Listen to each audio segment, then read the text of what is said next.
Good evening. Welcome to the Falls Township Board of Supervisors meeting, February 4th, 2014. We'll begin with our salute to the flag, please. I pledge allegiance to the flag of the United States of America, and to the republic for which it stands, one nation, under God, indivisible, with liberty and justice for all. Okay. All right. Mr. Pullen, pull the board, please. Mr. Galloway? Here. Mr. Brasky? Here. Mr. Harvey? Here. Mr. Dents? Here. Mr. Rocco? Here. We have a few new faces here this evening. Well, not necessarily new, but just, I guess, different. Mr. Gray had a family commitment this evening, so our finance director, Mrs. Rukoff, is sitting in for him. And we are happy to have, and this is going to be a regular occurrence, our chief of police, who's Bill Wilcox, is here. That's a decision the board made that, from time to time we get concerns about police issues, and a lot of times we're asking Mr. Gray to relay information to the chief, or this way we have somebody here who can get that information directly and may even be able to respond to some of the issues if he knows them. Obviously, our police do a tremendous amount of work, and he's not going to be completely versed on every single operation, every single incident that every single police officer is involved in every day. But we think it's a benefit to have him here and have his expertise and his knowledge, so we thank him for coming. Mr. Clark, will you give us a summary of the executive sessions that were held today? Yes, Mr. Chairman. Earlier today, the board held an executive session to discuss personnel and a matter of litigation. It also had an update from the Solicitor's Office regarding some recent developments with the Sunshine Act, and it also had an update from the Police Department regarding some ongoing matters within the Township. Earlier this afternoon, there was an executive session with Waste Management to discuss some ongoing projects within the Township. At no time were any deliberations or official actions taken during that executive session. Okay, thank you. All right, we missed our last meeting because of snow, and it looks like we might be just getting this one in before more snow. We had scheduled for our last meeting an update by Jim Hess, who's with our Community and Economic Development Commission. And does a lot of work with them. Mr. Galloway is a board liaison to that board. And so he had this presentation ready, and we thank him for coming back and being flexible to come back here and on tonight and give us an update on things that have been done, specifically with the Oxford Valley corridor study. So, Mr. Hess, thank you. Thanks for having me. Thanks to Pete and for Matt Markey for helping me get set up. And I am with the Community and Economic Development Commission. I've been on it for several years.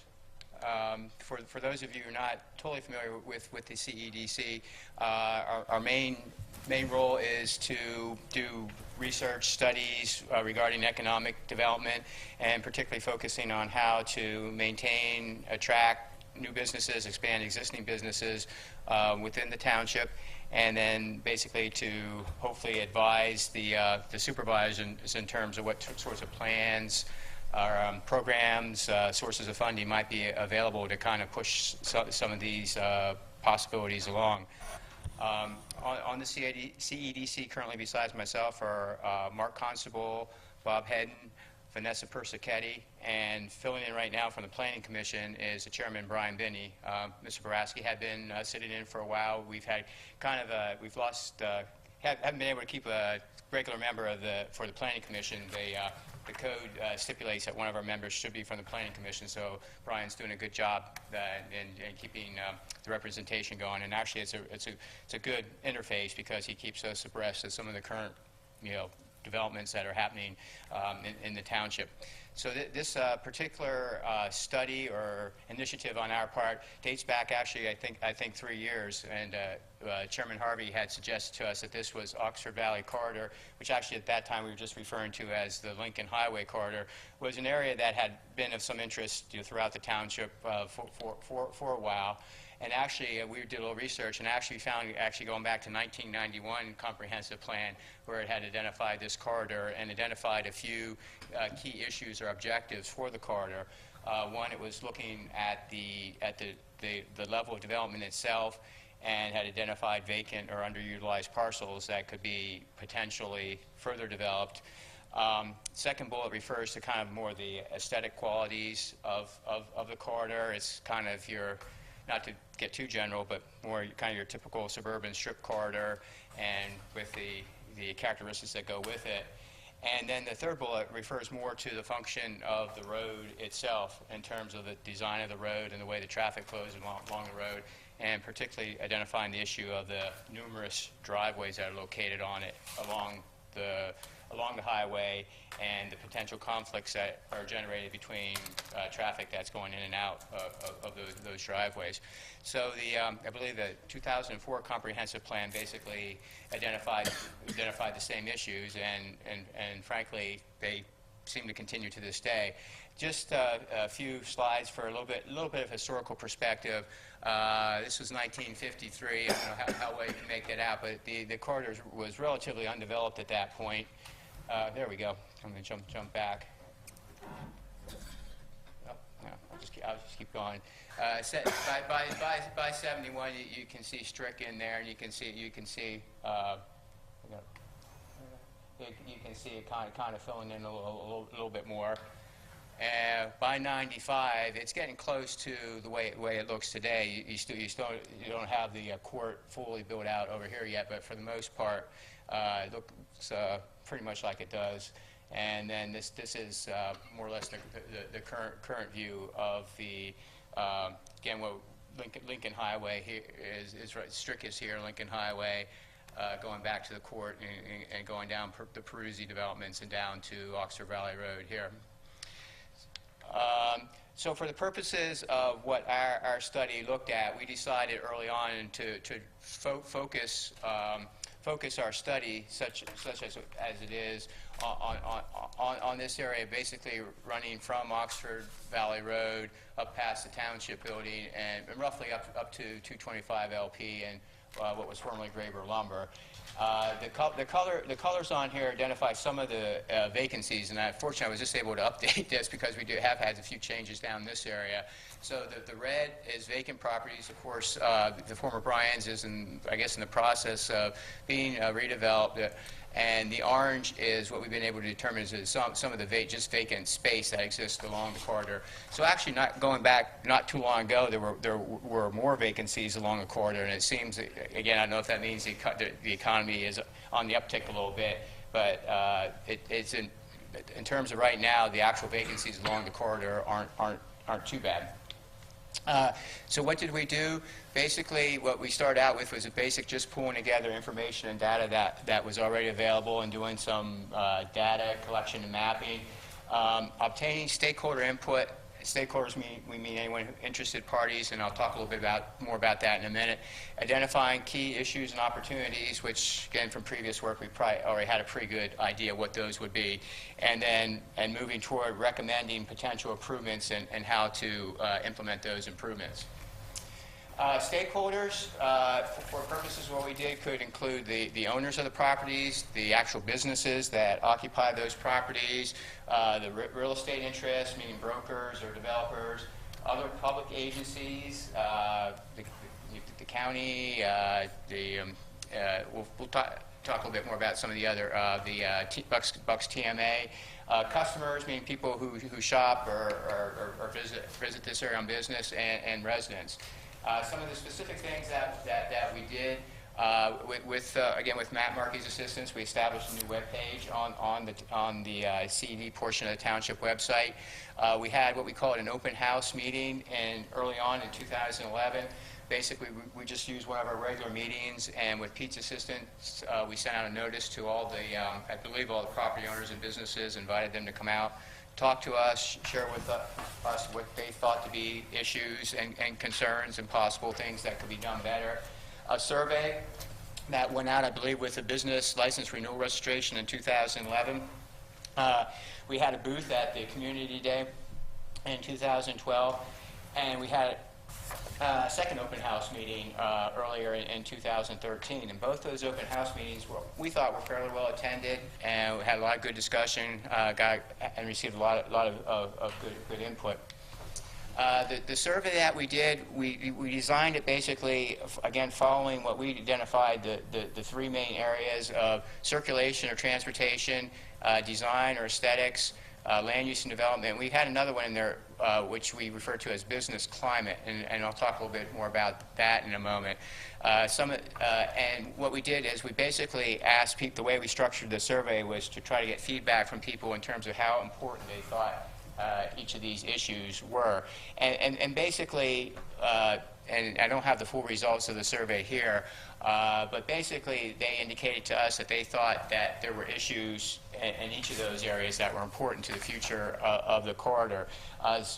Some of the specific issues that were identified on the transportation side were the speed of traffic, turning movements and lane changes, lack of bus service, and difficulty for pedestrians and bicyclists who wish to maneuver along or across the highway. So what that led us to moving toward was to kind of preliminarily or tentatively identify some concepts, some potential improvement concepts. One was looking at land use side. There seemed to be a feeling that we might do better if we tried to promote a different mix of businesses along the corridor. The second one is, it seemed to be the consensus that we could do better. We would do better if we could improve some landscaping and streetscaping and design elements. And finally, there were certainly some issues regarding addressing transportation issues. Land use issues, again, referring to the types of uses, the vacancies, the design, and the township review processes. And that was really when I earlier mentioned the business climate. There were some issues that were identified early on in terms of developers or real estate people indicating that there were some issues, some difficulties or issues in dealing with township personnel in terms of identifying what they needed to do in terms of getting permits or approvals or pay fees for certain processes. And we got some further input about that, which again I'll speak to momentarily. This is just a shot of what the current zoning is, roughly along the Lincoln Highway corridor.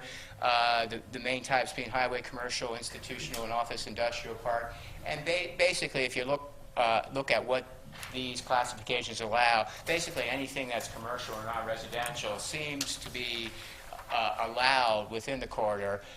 What we don't have currently is much in the way of design standards, which I would equate to what was done relatively recently with the waterfront zoning down along Pennsylvania Avenue, and maybe jumping ahead of myself a little bit there, but this is just to give a little bit of context in terms of what the current zoning allows. Current uses, everyone's probably pretty much familiar with what's out there now. At the Oxford Rally end, we have two relatively large uses in the hospital and the Sheraton. On the other side of Oxford Rally Road, of course, you have the shopping center.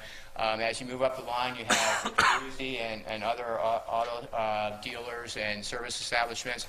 Obviously, the Township building and some smaller retail uses, a couple of small shopping centers, and of course then on the other side is the former Strict property, or what's now known as 225 LP.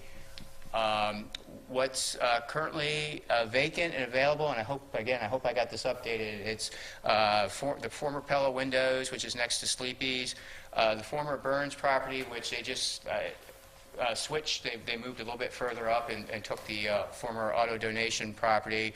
The Oxford Office Campus, which is on this side of the highway. Of course, the former Bryans office space that's within the Township building, and portions of the on the other side of Sherwin-Williams. So you do have some vacancies, not excessive, I don't think, at this point.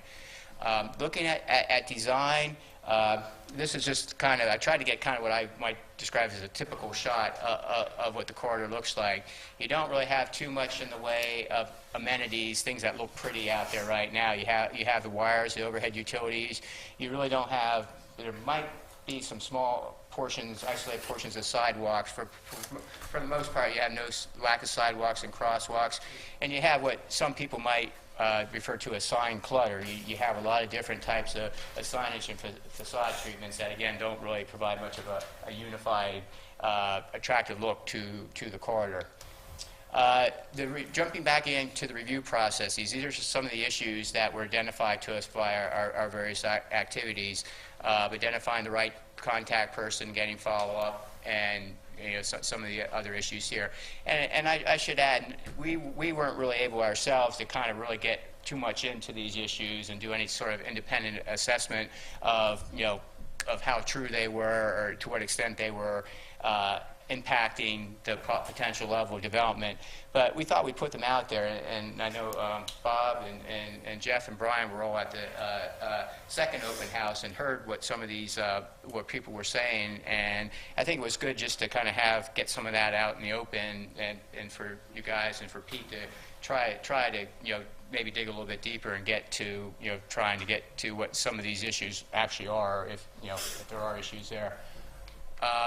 Recommendations then on the land use side. One thing that we tried to do is to maintain a current inventory of vacancies. From what we heard, there were a lot of ideas that came out in our surveys and our discussions in terms of trying to get maybe one or two really big new uses out there to try to attract people, to make this area a little bit more like what you have on the other side of Oxford Valley Road. But it's hard with this business climate, to really be able to say we want this guy, we want this, and we want this to be able to come here. But that's, I think that's a general sense from a lot of people is, it's this portion of the corridor could do a lot better if you had maybe one or two bigger uses. And work with the key property owners, and particularly we've had a few discussions with Bill Quellen over at 225 LP. We understand that he has done some type of economic or market feasibility analysis. I don't think he has any kind of real final definitive findings in terms of what that means for the property, but I know he's interested in entertaining some possibilities for what they might be able to do over there. Marketing materials, information on what types of designs or buildings might be better suited for the corridor, the signage, and I alluded to earlier the possibility of doing something different with the zoning, but that I think that would obviously be much further down the road. And then relating more to the township review processes, we understand that the township had initiated the Six Sigma review. We again, as I indicated earlier, trying to really get more specific in terms of what particular issues developers or property owners had. The third bullet, I think, has some potential for future workforce in terms of preparing some sort of manual or brochure that might be available to people who are interested in doing business with a township, so it could kind of be a source of information to them and try to address some of these issues about possible lack of information or lack of clarity on what they need to do. So if we bounced around a few ideas already in terms of what something like that might look like, and that's something depending on the feedback that we get that it might be useful for us to pursue a little bit more.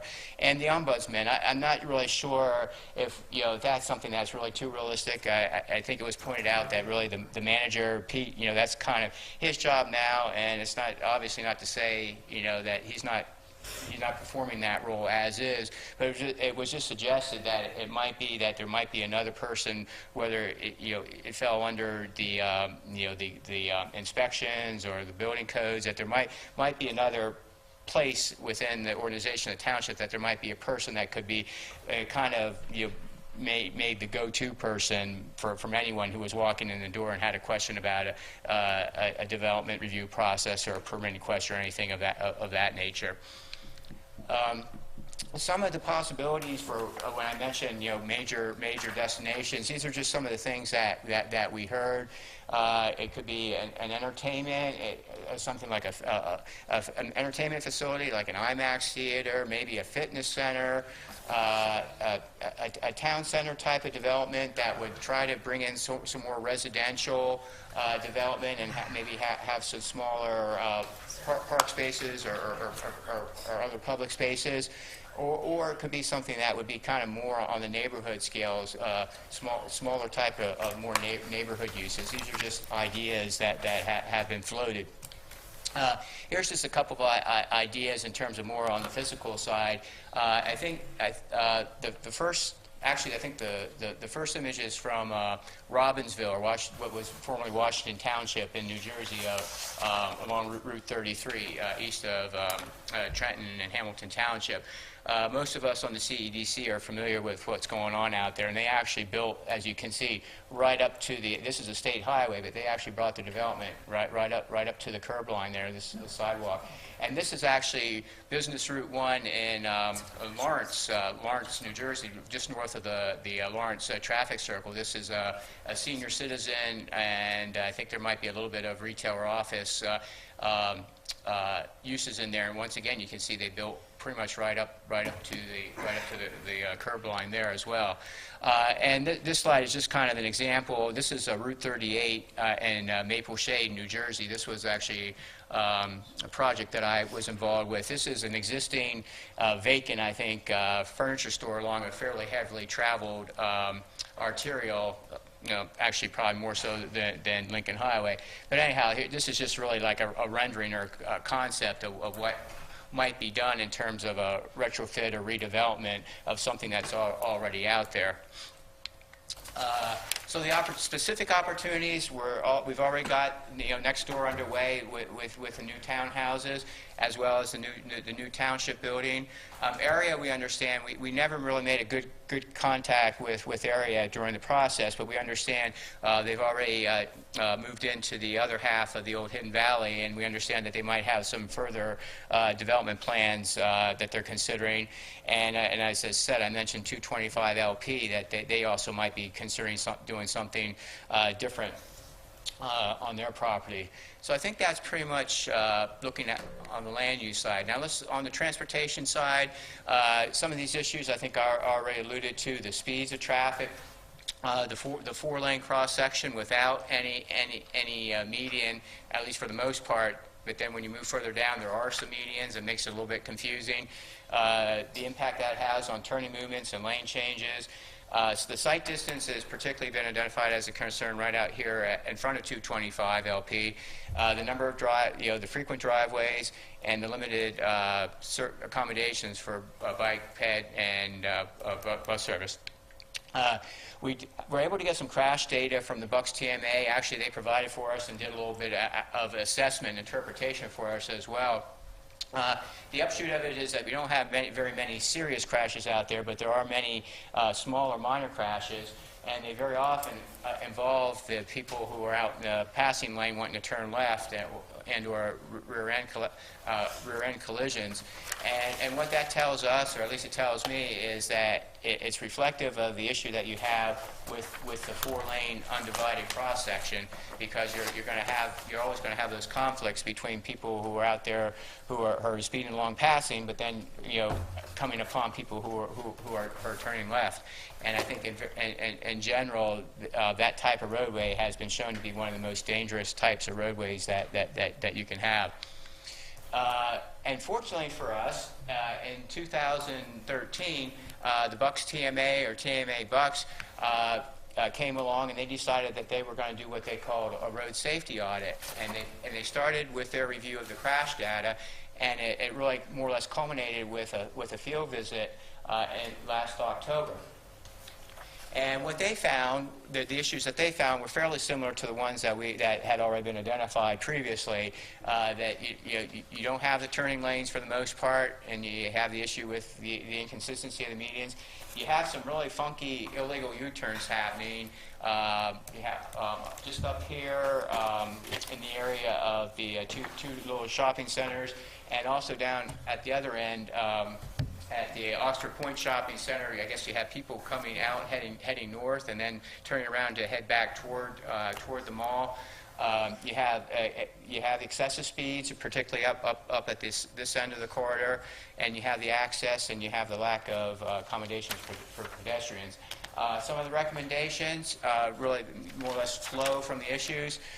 Establish a center turning lane, deal with the inconsistency with the medians, pavement markings, intersection improvements, it's kind of a laundry list of things that could be done to improve safety, particularly along the corridor. We kind of took our basically what was done with that study and adapted them just a little bit slightly. They weren't recommending, the Bucks TMA was really not in favor of a 3-lane cross-section. They were actually suggesting going to 5 lanes, basically widening out and being able then to put the second turning lane and still have 2 travel lanes on each side. I would like to see personally, and I think that our group as a whole would like to explore the possibility of being able to go down to 3 lanes. Excuse me, just have 1 travel lane in each direction and the center turning lane. And actually, I think I have a slide here that will show, a rendering of that. The pavement markings, the signage, everything else is fairly consistent, I think, with the issues and the recommendations that came out of the road safety audit.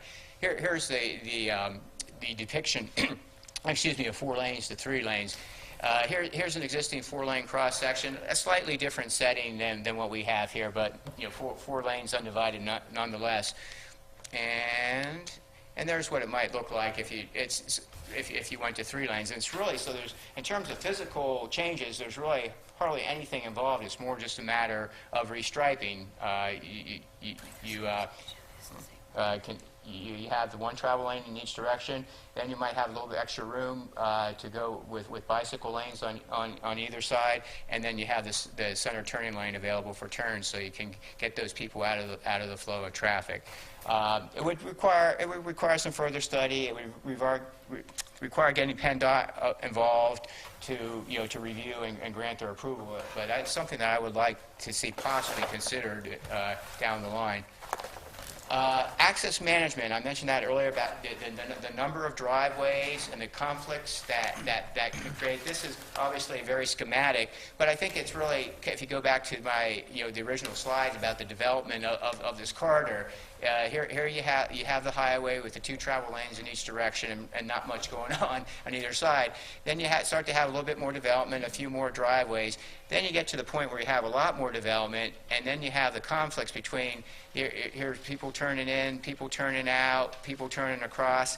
And again, this is kind of schematic and maybe a little dramatic, but these are the types of issues that can result if you don't have a program of access management. And some of the things that could be done, you could have try to work with property owners to consolidate driveways, so not every business has to have its own driveway. Related to that, you could possibly have joint or shared access, and related to that, try to have better circulation on site. I lost my. Here we go. That you have enough space off of the road for the traffic to move on site and to stay clear. This is the Meineke shop, and to me this is about the most egregious example you can have. I mean, this is a 4-lane free-flowing highway, and then you got a car park like that. So obviously, if he's pulling in like that, or if he's backing right out into the highway. That's not good. And not to pick on Meineke, but that's an example of the type of thing that possibly could be done in terms of working with property owners to get some modest changes done, but some things that could, if there are enough of them done, could add up to some improvements for safety and circulation along the corridor.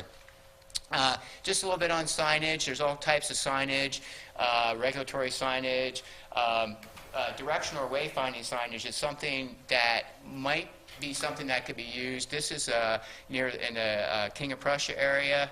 That it could be and where are some of the wayfinding signs? It's signage that could serve a couple purposes. It could serve to obviously direct people, help people find out where they want to go, let them know what's available, but also could serve kind of a beautification purpose for the corridor. And the same goes with the gateway signage. It's just kind of a thing to establish more of a sense of place. It could say, welcome to Falls Township. If you want to try to brand it like we did, if we went from saying this was a Lincoln Highway study or Lincoln Highway corridor to the Oxford Valley corridor, I think there's some possibilities there, but that would require more thought and more study to if you wanted to kind of pursue something along those lines. I wanted to put this up here, the Route 13 project, which I'm sure everyone's familiar with. it's not, Route 13 obviously isn't quite like Lincoln Highway or vice versa, but having said that, I think there's some elements of what's going on with this project that might have some applicability to Lincoln Highway. Part of what they're doing down there is that they will be putting in a landscape median. I don't have a shot of the left turn lanes, but there will be slots there at certain points for left turns, so you're not having the turns from here or from here. Adding curbs and sidewalks and streetscaping. So I think in terms of anyone who's looking at this now and is having a tough time envisioning Lincoln Highway or Oxford Valley area and say, well, you know, that stuff you're talking about is just pie in the sky, we'll never see that. This project, again, I'm probably most of you familiar, has been in the works for 15 years, maybe even longer. It's possible, and it's getting done right now. So I just wanted to kind of put that out there as a possible prototype or an example for some possible things that could be done in this area as well. Moving then into implementation, funding. How could we get things done? As I mentioned, in terms of the access management, there's a possibility of just working directly with business and property owners, as well as working with them perhaps on facade improvements. The township could have some roles perhaps in the signage program that I mentioned, or possibly doing some streetscaping. Delaware Valley Regional Planning Commission would be one possible source for possibly applying for some grants that would fund additional follow-on studies. That's, I believe, what happened with Biles Island, that the township was able to get a grant or grants to do additional work there. I'm not sure exactly what specific programs, what the funding availability is currently at this point, but there may be some possibilities there. And the state, as I mentioned, if anything that would be done in terms of direct improvements directly to Lincoln Highway would need to involve PennDOT in terms of getting their ultimate approval. So we would want to bring them into the process early on. Next steps then. I think at this point we've decided we've been on this project for 3 years. I think it's a feeling of the CEDC that we pretty much run our course and be able to, as a volunteer advisory commission, to be able to pull together all this information. In terms of what could be done next, there obviously could be some further discussion and thought in terms of what specific improvements the township may want to improve, and then definitely we would want to be considering what would need to be done to implement any of those improvements. And then possibly also then to give some thought to doing some sort of outreach or marketing for the corridor, regardless of whether there's going to be any big improvements made, that it still might be helpful to try to really brand or market Lincoln Highway, Oxford Valley as a destination to try to get more business to come in. I just want to tie it all up then in terms of looking at the CEDC for 2014. We would certainly be able and willing to pick up and continue some of those things that I mentioned in terms of the Oxford Valley corridor. But we'd also, again, I think it's maybe time for us to look at some other areas. The West Trenton Avenue study, we were recently requested, we were put in contact with the consultants who are working on that project, and we invited them to come to our February meeting to give a presentation. I understand that they're going to be having some sort of public meeting or open house in March. So we are, again, we're very happy to kind of work with them in terms of supporting the work they're doing, and whatever support they might need. The MY Lane area is something that I'm sure all of you are familiar with by this point. This was an area that our committee, our commission had been looking at as a potential redevelopment area. Unbeknownst to us, during the course of last year, the County Redevelopment Authority was also looking at it, and they actually came out with a kind of a preliminary planning report study study to do further study, and so we're kind of sitting back for now, and we'll wait for the direction of the manager or supervisors in terms of if there's anything more that's going to be happening there and if there's any role for our commission to play there. Fiscal and commercial development, we've already pulled together some basic information, some statistics and some data that we feel if we just polish up a little bit more might be useful to make available to the supervisors and the staff in terms of what the existing number of businesses is, the assessed value, the tax revenue, just to give a little bit of a basis then for where we're at now and what we might want to try to be advancing in terms of the commercial development in the township. The Biles Island study is well underway, as everyone knows. Going back several years, the CEDC had been poking around a little bit in that area, so we'd be happy to, again, to kind of play a support role as might be appropriate in terms of the ongoing activities. And if there's anything more that, if there's any interest on the part of the staff or the supervisors in terms of looking at issues in terms of development of the riverfront or the trail network, we'd be happy to jump in there. The information on the township review processes, I think that mostly refers again to the possibility of doing some sort of manual brochure information that can be made available to developers or businesses. And it's kind of in a similar vein, the promotion or marketing material just means something that's more generally would be made available at large, you know, to anyone, to real estate people, developers, in terms of just trying to promote this area as a good place to do business. So I think with that. That might be it, and for we'll try to keep the web page up to date with Pete and Matt's assistance, and we would encourage everyone to just check us out every now and then to see what's going on. So sorry I probably ran a little bit late, but I do appreciate the time, and willing to take any questions or comments if anyone has any.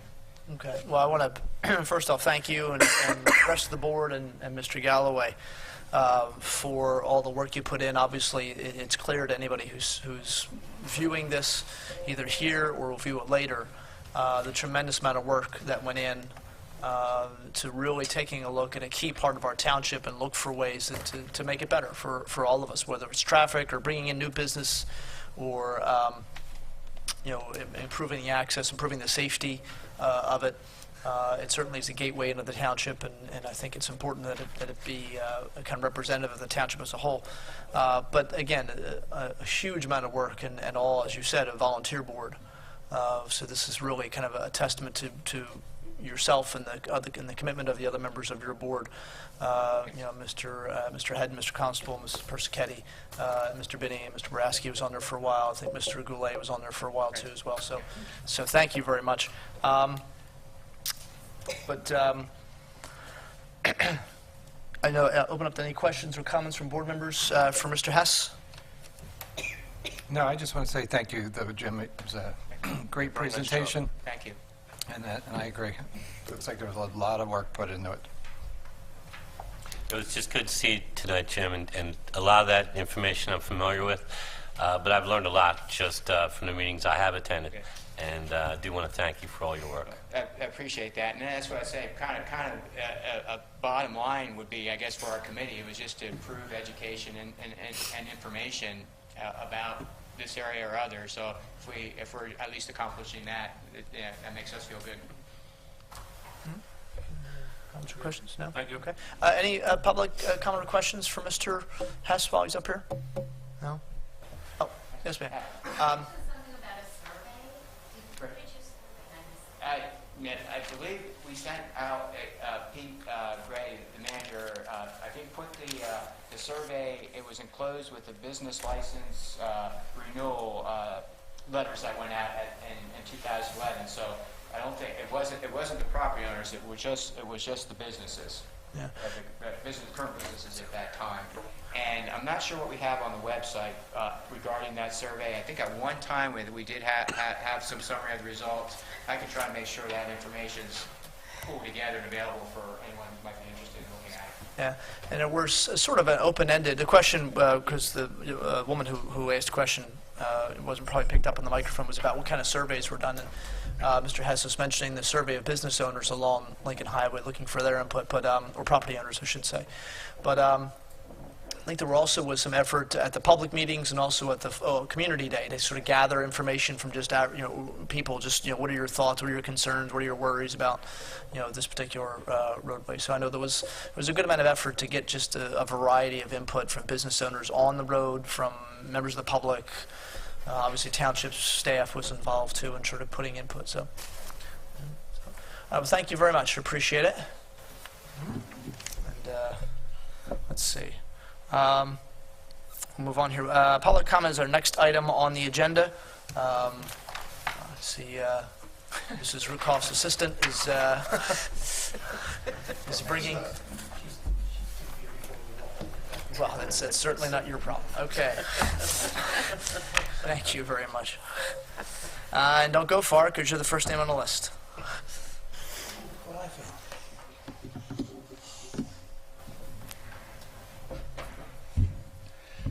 Good evening, Roland, Kenny Falls Township.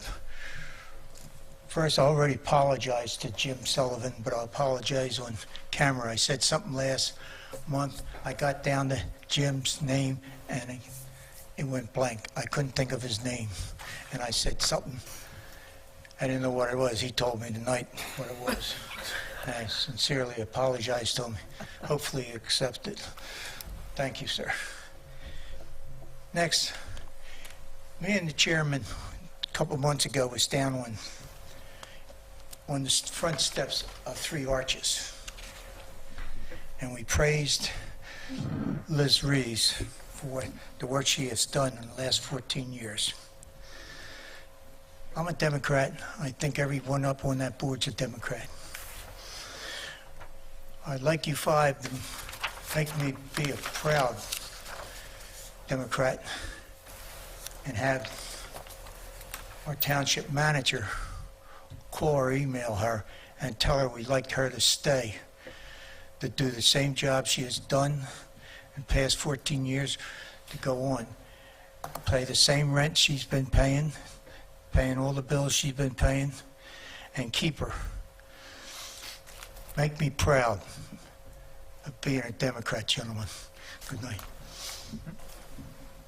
Thank you. Edgar Latuma.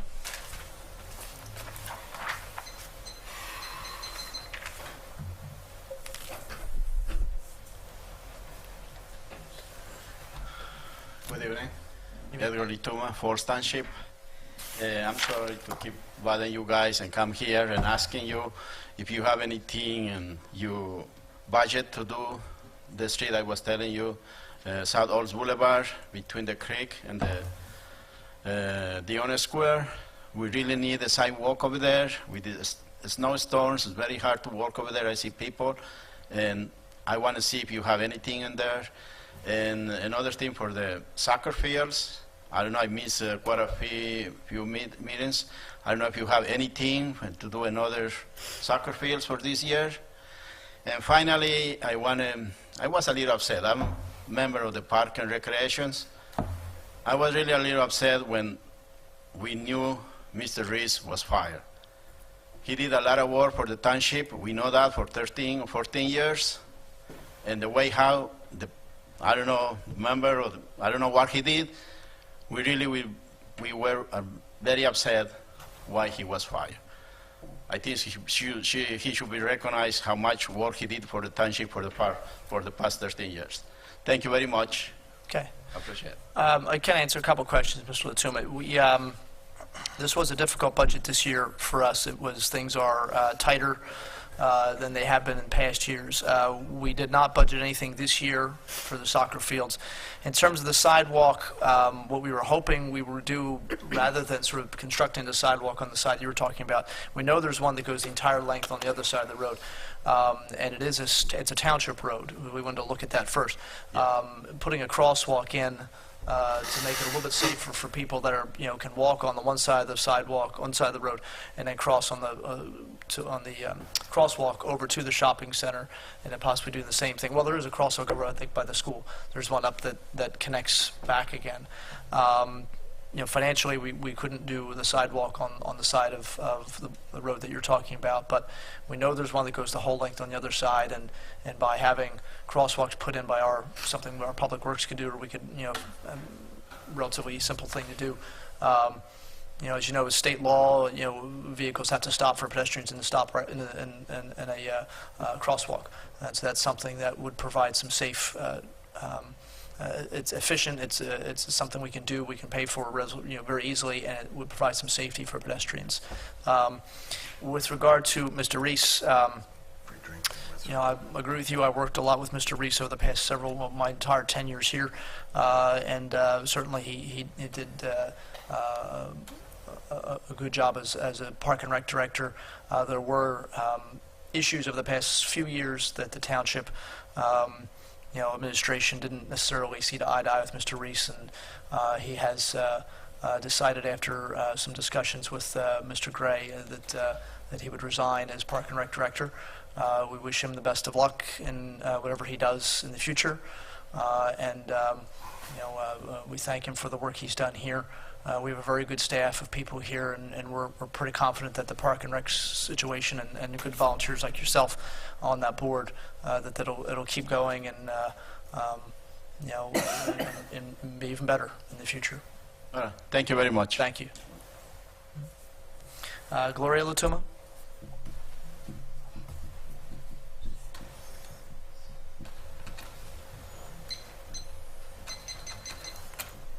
Good evening, Gloria Latuma, Falls Township. I'm really here kind of as a concerned citizen, just to voice my dismay, I guess, or surprise. It must have been a slow night on TV. I was flipping the channels and watching the Falls Supervisor meeting. Sorry about that. But It's all right.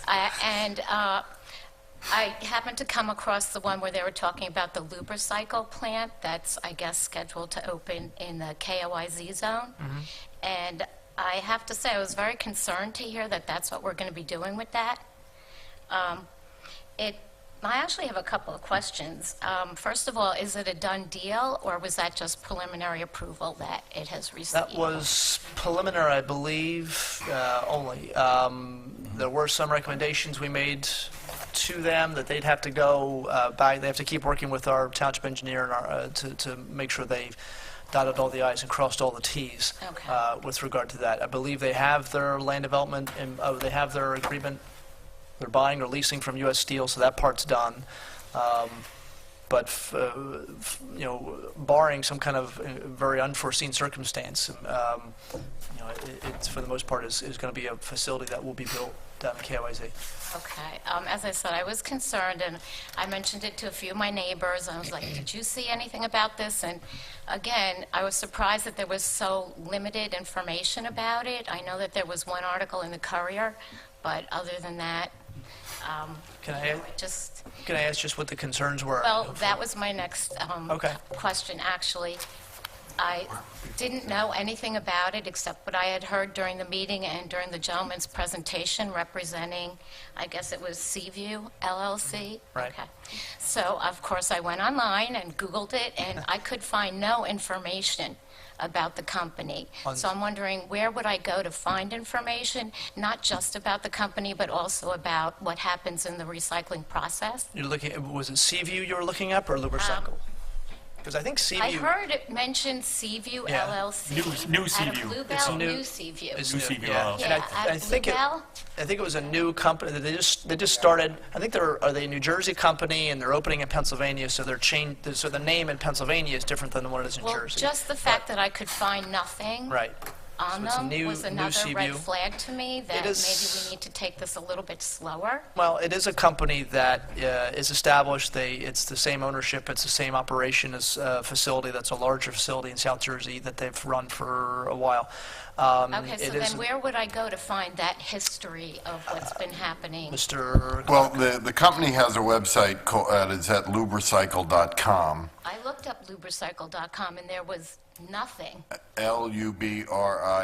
lubricycle.com. Yep, There and is all it also, came up was contact us for further information, which again, that was a red flag to me. and the New Seaview, or Seaview Refinery Holdings LLC is located in Bluebell, Yes. Pennsylvania. Yep, exactly, and there was nothing.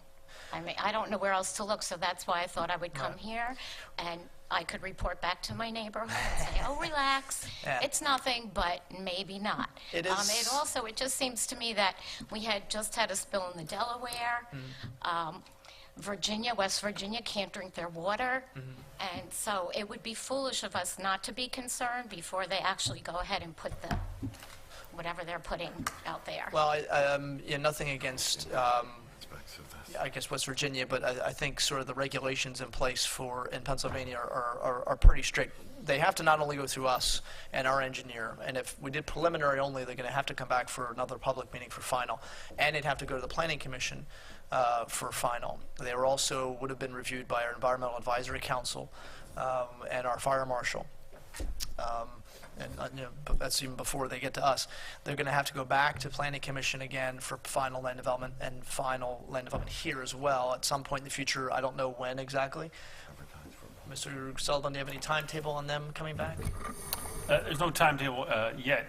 It's entirely up to them when they decide to file their final plan Yeah, submission. they would have also had to be approved through the Pennsylvania Department of Environmental Protection for anything they do there. I'm not smirking, but again, Well, they might have said the same thing in Virginia. As I said, there's a spill in Delaware right now that probably went through. I mean, there's fracking in Pennsylvania. I could go on and on. yeah, So, we were. it was something it's that. a big concern that It like, I was, can't and- find information on this company, and yet we're bringing them here. Yeah, and I understand the concern. You said you watched the meeting, and if you don't, then I understand if you don't. I took Watch a the lot of meetings. notes, but I Watch the can't meetings find a lot. I don't blame you if you don't watch the meetings a lot. But it was a pretty lengthy discussion we had, one of the longest ones we've had in a couple of years, because we all were very much concerned. It was not a company we were familiar with either. Was that at the prior meeting? No, to no, the it was the gentleman one- that It was- did yeah, the- that was We one- spent well over an hour on this. December 17th. Yeah. Yeah, that's Yeah. the one, I watched the whole meeting. Yeah. We were on Saw it his for over an hour, presentation. right? Yeah, it And I was a just good hour. thought, why are we bringing this here when really what we're getting out of it, according to, I think, your statement, was nothing more than a little bit of permit fees right now because it's in the KOIZ Well, zone. it was the permit fees, but also, you're getting jobs from it as well. Not Keep many. keep in mind, though, well, it depends on if you're getting a job down there, then one is more than maybe than people had before. Keep in mind that as a property owner, these people are coming as property owners, there is a limit to what we can do to block someone coming in. They meet the zoning requirements. They meet the planning. They've gone through our planning process, which is what they're doing, and as they're going through that, they have to go through state regulations, which are we don't have the ability to block them from state regulations. The state can do that, and if they meet all of the laws which are in place, the role we have is very limited. And I use this example. If you chose, you own your house, you live in a house and you own it. You choose to paint your house purple with orange shutters. Your neighbors might hate you, but there's literally nothing that this township can do to stop you from doing it. It's your property. Now, I understand your concern that obviously that's different from pollution. I would tell you that the lubricycle is probably going to be cleaner than whatever's in the dirt there now from 40 years as a steel mill. I don't mean to interrupt, but again, I felt like the way they described it, where they were going to be trucking in the oil, they were going to barge in the oil, they were going to have reinstate the rail line there. So even if the ground might be cleaner, it still has me nervous about what's coming into the township. So I again, understand. Well, I invite you to... wonder if you could provide me with paperwork or something on the company somewhere where I could just go and read up on it myself and Mr. give it Sullivan? to my neighbors and let them. I'm looking to file. I'm sure we can find out what the name of the company is they're operating in South Jersey. Okay. And there's very extensive spill containment plans for this project, so spill containment should not be an issue at all. Right. And this, obviously, we're elected officials, but we live here too. I mean, we all have children that we're raising here. I mean, this is not, and quite frankly, myself, Mr. Boraski, Mr. Rocco live a whole lot closer to a very close, not very close, but closer to the facility than a lot of other residents do. And so it's certainly something that concerned us, which is why we spend a tremendous amount of time looking at it, and why we only gave them preliminary, because a lot of developments come in and we grant them preliminary and final, which means they don't have to come back to the Planning Commission, they don't have to come back to us. We only gave them preliminary because we wanted to see them come back again. And the website has the updated agenda regarding meetings, and so and the newspaper no publishes as well, and the township channel. So it's something to focus in on. We don't have a date right now for when they're coming back. I can't tell you it's going to be the first meeting in March or second meeting in May. I don't know that.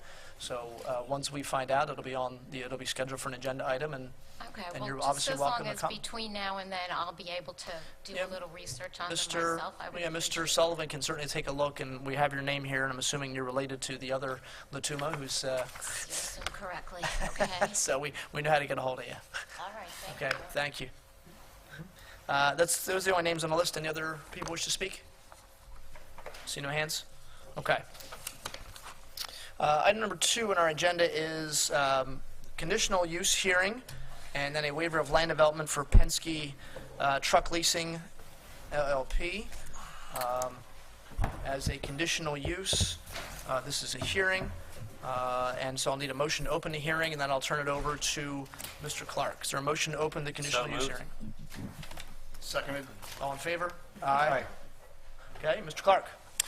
Thank you, Mr. Chairman. This is a conditional use hearing. The applicant is Penske Truck Leasing Company LP. The property is tax parcel number 13-028-062-005, located in the Township of Falls, Bucks County, Pennsylvania. This is an application requesting conditional use to construct walls to enclose an existing fuel station and incorporate that portion into the existing building located at 225 Newbold Road. The applicant this evening is represented by Gavin Lebowski, Esquire. Mr. Lebowski, as you and I discussed last week, the procedure of the board regarding conditional use hearings is that we would request that you identify the application, you mark and introduce any exhibits that you plan on using during the course of this hearing, that you then introduce your witnesses, and you give a brief summary of the testimony of each of your witnesses. After you are done with your summary, we would ask that both of your witnesses be sworn, and you ask them if they heard the summary that you have given and whether or not they agree with that summary. At that time, you and your witnesses will be made available to questions from the board and from any member of the public seeking party status. Is that procedure acceptable to you, Mr. Lebowski? Yes, it is. Then you may proceed. Thank you. Good evening, board members. Gavin Lebowski on behalf of Penske. With me tonight is Sean Yench, Y-E-N-T-S-C-H. He's the Director of Facilities for Penske Truck Leasing. And Judd Dayton, D-A-Y-T-O-N, is the engineer from Evans Engineering who prepared the plans. I have a series of exhibits that I'd like to hand out and then briefly go through, if I may approach. Thank you.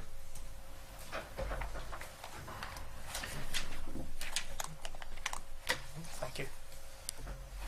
Thank you.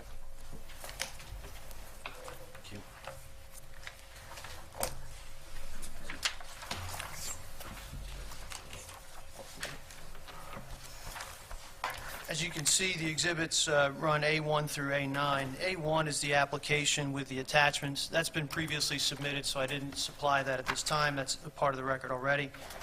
A2 is a deed to the property from 1988. A3 is the original land development plan recorded in July of 1984. A4 is the final land development plan prepared by Penske dated November 1, 2013, that depicts the improvements that are associated with this application. A5 is a letter and related documents from September 21, 2012 from an entity known as EnviroTrack, Environmental Services, and these documents relate to the removal of underground storage tanks at the site at that time. A6 is correspondence from Global Finishing Solutions dated December 16, 2013 with related attachments. That exhibit relates to the installation of the spray paint booth that's a part of this application, which you'll hear a little bit more about. A7 are exterior photographs of the subject property taken recently. A8 are interior photographs of a related or similar facility that Penske has in the state of Maryland, which gives you an idea of what this facility will look like on the interior. And A9, as you can see up here on the board, is a rendering of the proposed building design. So just briefly, Penske is altering the use inside the building from what used to be a leasing and repair facility to a collision repair facility. The existing building has, as you can see in those photographs, an open area that used to be a fueling station. Penske's proposing to enclose that with 3 walls and put the spray booth in there. So in the rendering, the portion to the right, the 2 bays to the right, is the existing open area. And with that, I'll move into what I've done is combined essentially the testimony of both witnesses. I'll provide you a narrative, and then I'll ask them to adopt that as their testimony. Penske owns the property located at 225 Newbold Road in Falls Township. It's approximately 3.9 acres and is located in a planned industrial park zoning district. All of the properties nearby are related to the overall development scheme of an industrial park. Property has frontage and access on both Jeffrey Road and Newbold Road. Site is fully improved with a building, parking lot, landscaping, fencing, and was developed pursuant to the plan depicted in Exhibit A3. No substantial changes have been made to the layout of the property since 1984. The property contains an existing 1-story structure of approximately 12,300 square feet, and there are approximately 35 parking spaces proposed in this application. Penske previously used the property as a leasing and service facility. Automotive repairs occurred at the site, and traffic in and out of the site was approximately 100 trucks per day, including traffic associated with the refueling that they did there. In 2012, the underground storage tanks were removed, and the site information was submitted to DEP, Pennsylvania DEP, to demonstrate compliance, that there was no spills and no problems with the UST removal. And you can see that in Exhibit A5. Penske's proposal in this application is to convert the property to a collision repair facility. Penske has 17 of these facilities across the country already, and they're typically open from about 7 a.m. to 4 p.m., and depending on the amount of work that they can get, they may add a second shift from 3:30 p.m. to 12 a.m. The site will initially employ 6 to 8 body technicians and 4 office employees. These employees will be new hires and not employees transferred from another facility somewhere else that Penske already has. And significantly, as opposed to 100 trips per day of trucks, their facilities anecdotally have about 10 trips per day of trucks, as opposed to the 100 for the leasing facility. So the intensity of the use is much less than the prior use. They propose, as I said, the enclosing of the portion of the building that contained the refueling area. We provided photographs showing the interior of the property to be remodeled. Additionally, the installation of the spray booth is consistent with the literature provided as part of A6. The spray booth is a state-of-the-art booth and achieves, according to the manufacturer, a 99.8% emission reduction. So it's really designed to get the most you can in terms of capturing any emissions. The use will not generate any vapors, fumes, or odors beyond or outside of the building. Also, the documents provided from GFS demonstrate compliance with OSHA, NAFPA requirements, and any other federal regulations associated with this type of use. The property complies with the PIP zoning dimensional regulations, The impervious surface ratio is a pre-existing nonconformity that existed when the property was developed in 1984. No impervious has been added since that time. Penske will not have any outdoor storage of materials. There will be trucks stored at the property that are waiting to be worked on, but no outdoor storage of materials. The renderings show that the proposed improvements are consistent with the current building design. The parking complies with both the general industrial use and service station repair garage use. The ordinance doesn't have an exact use for collision repair facility. 31 spaces are required for the industrial use and 17 for the repair garage use. Penske is proposing or has available 35 spaces. The site plan depicts changes in the parking configuration just at the entrance to the building to provide for handicap spaces that don't exist there now. The application complies with the general conditional use requirements of Section 209-50A and B. The proposed change in use is consistent with the spirit and intent of the zoning ordinance. Parking, loading, access, service areas are adequately illuminated at night. Lighting of those areas does not result in direct glare or hazardous interference with other properties or highways. The application also complies with Section 209-50G, the additional specific standards for conditional use applications, and that is that the use will not impede normal and orderly development and improvement of the surrounding properties. For uses permitted in the PIP district, there are adequate utilities, access roads, drainage, and/or necessary facilities in place to accommodate the application and proposed use. Adequate measures are in place to provide appropriate ingress and egress. Reference is made to a prior review by the traffic engineer that reports no traffic issues exist with the anticipated flow of traffic. And the plans submitted as a part of the application show compliance with the zoning ordinance and SALDO requirements. That is a summary of both witnesses' testimony. I'd like to have them sworn at this time. I'll swear you both in at once. Do you swear the testimony you're about to give will be the truth, the whole truth, nothing but the truth? Yes. Mr. Yench and Mr. Dayton, have you heard my summary of your anticipated testimony? And you're going to need to stand and move to the microphone, each one of you, as you're answering these questions. Thank you. Mr. Dayton, did you hear the summary? Yes, sir. And if I were to ask you those questions, would you have answered substantially as I described? Yes, sir. Mr. Yench, same question to you. Had I asked you those questions, would you have provided a substantially similar response? Yes, sir. Any questions that the board might have concerning the application with the submission of the exhibits? We have nothing else to present. Any questions for Mr. Questions, Mr. Lebowski, Mr. Dayton, or Mr. Yench regarding the conditional use application? No question. Mr. Rasky? Currently, right now, where the trucks go to get repaired?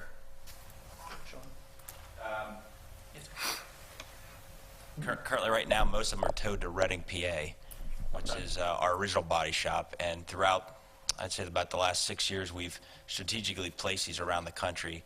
And the body shops are really about 90% of our own trucks. So if you rent a truck and you run under a bridge that's too low, or, you know, we get all kind of stuff, we bring that and we used to sub it out, outsource it. Now we do it in-house.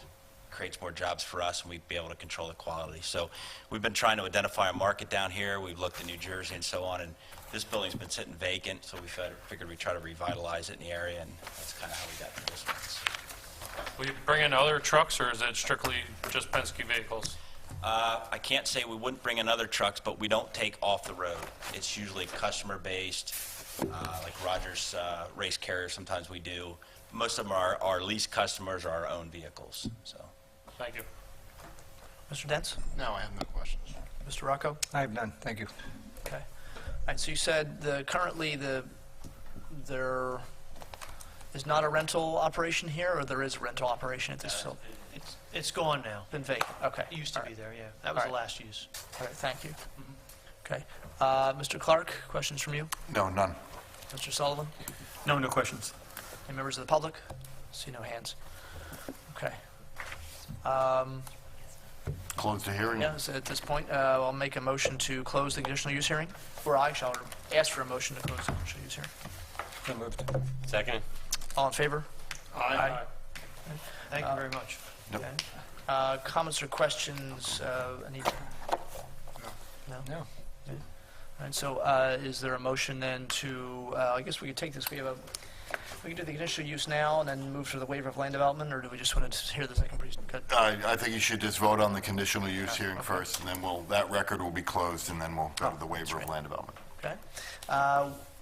Is there a motion then to approve the conditional use for Penske Truck Leasing LP for 225 New Bold Road? Yes. Seconded. All in favor? Aye. Opposed? Okay. Now I'll say thank you. All right, thank you.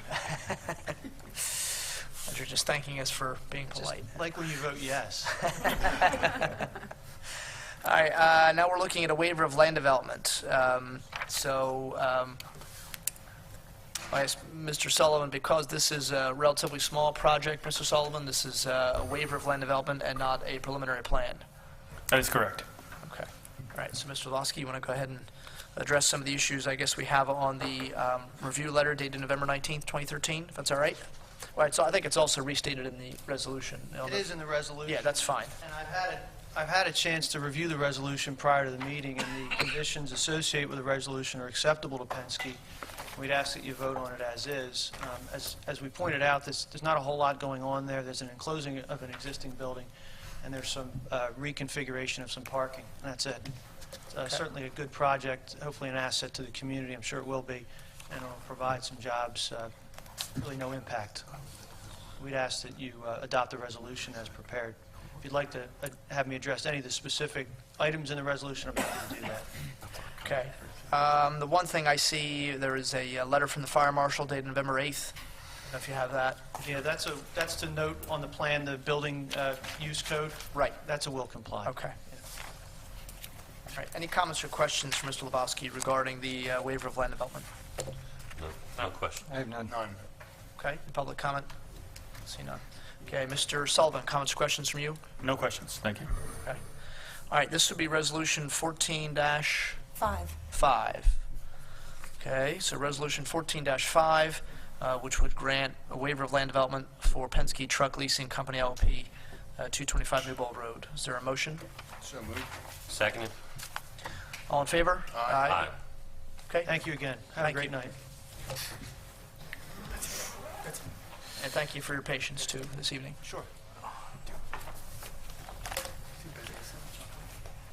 They have something they're supposed to sign.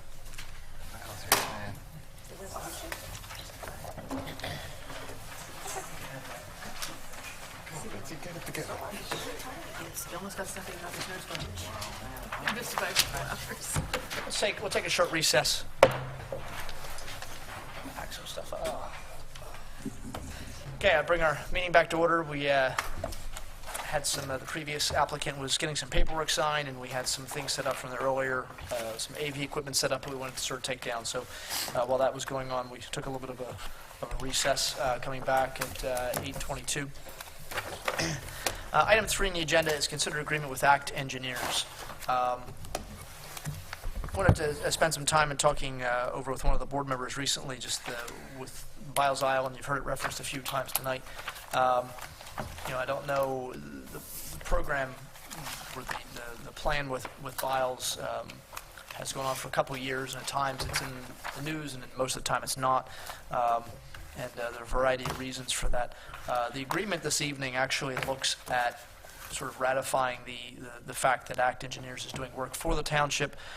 This is part of the requirements for getting one of the grants through the state, the state grant. I believe it was the county grant. Yes, it's a state agency, grant. yes. Thank you. In discussions with board members, I think what we want to do is kind of a bigger discussion maybe of the future of this project. Just to give a little bit of history quickly, Biles Island has been owned by either Warner or Waste for many years now. And with the 2005 waste management agreement with Waste Management, the township was given the option of purchasing Biles Island, which is almost 600 acres, for the sum total of $1 when Waste Management was finished with the operation. At the time, Waste Management indicated to the township that they would be interested in working with the township toward an end-use plan. If the township had a plan in mind for Biles Island, we would work with Waste Management, and we could potentially work out some kind of an arrangement where waste would leave the island in a state through their own processes that made it easy for us to transition to whatever we wanted to do. The community park, which is very, very well used and well known in the township, that did not happen, that process. And so the township had to spend a lot of money kind of rehabilitating that land to make it into a park, and that was one of the things that the people from Waste Management said to me personally, and I know they said to Mr. Snipes as well, that had they known that the township would have had any interest in doing that, they could have done certain things differently, and they could have made it easier for the township to change it into a park. So they didn't want to see that repeated again. 4 years ago, almost exactly 4 years ago, ACT was hired from among a couple different companies to begin the work of looking at BIOS to see what could be done, what are some ideas, what are some options, what are the limitations that we would face on that island, knowing full well that this was not something that was going to happen overnight. Most of this island is being used and will continue to be used by Waste Management for their operations. For they take out sand and gravel and things like that, and dirt that they use for a variety of processes with their operations. It's going to be a couple decades probably until they're completely finished with it. ACT did a variety of meetings, public meetings, as well as meetings with township staff and volunteers and board members to get ideas and proposals and just come up with a concept plan, which the board approved a few years ago. More recently, they've been doing work on the island, looking at planning operations, or looking at planning for future operations there, and there was a grant that the township received from Pennsylvania Department of Conservation and Natural Resources for $92,000 to assist us with that. In addition, the board has discussed the idea of using open space money, $945,000 from the county to assist us in making use of the northernmost part of the island, which is called Phase 1. That is a part that Waste Management has been finished with for some time. It is already sort of naturalized. It's all grown back. It's actually a pretty beautiful area that I know several of us have, most of us I think, and all of us have been there to see it. We've run some public trips down there to see it. I know that I think there are even school groups that go down and see it. There's wildlife there and all kinds of other things. And part of the problem with getting onto it, of course, is it's still Waste Management's property, and Waste Management, as part of their operations, has also been directed by DEP to create a wetlands area to make up for some of the wetlands area they're disturbing with the new landfill they're building, or in the process of building. And so for over a year, there really was nothing that could be done on this project because we were not sure what was going to happen with that property. ACT was meeting periodically with Waste Management. Waste Management was meeting periodically with DEP, and really up just a few months ago, the decision by DEP, which I guess isn't even totally 100% firm yet, because we talked with Waste Management earlier today, the decision was that they still were going to be using some of that island for creating wetlands, but it was in an area that would not interfere with what we wanted to do for BIOS. ACT has spent approximately $27,000 so far with their plan, or with their reviewing of the island, coming up with a master plan for what could be done on the island. And at this point, I think in discussion with some of the supervisors, what we want to focus on, I think, not so much the agreement with ACT, but rather what's the future of this project? What do we want to see going forward? And so I'll open up the board members for their own, comments, and we'll have a discussion here about what we think should be the next step with this, moving forward with this particular project. Yeah, I'm going to hold off just for the minute. Okay. Overall, I'm not very happy with the direction of the project. I'm not very happy with the programming or the engineering services from ACT. I've been involved for 2 years now. Communication hasn't been great. The programming, meaning what's going to be down there, what the true costs are, haven't been clear. So it's going to be my desire to relieve ACT of any engineering services tonight. As far as Bob's Island is concerned, I think maybe we should just see how it goes. I don't know if we need to, are we looking to make a decision on that tonight? That's up to the board. Okay. I first saw Biles Island before I was even elected. I went down there on a tour and saw the northern part that was restored by Waste Management. And it was basically a walking trail around, I guess I'll call it a lake. Had the reversing waterfall, there was a beaver dam, wildlife, all kinds of stuff going on down there. It was exciting to think that you could have something like that in Falls Township. I envisioned a nature center, something along the lines of Churchville Nature Center or Silver Lake Nature Center, and the fact that we had access to the river made it very unique for Falls Township. And I saw a lot of potential there. I was very excited about it.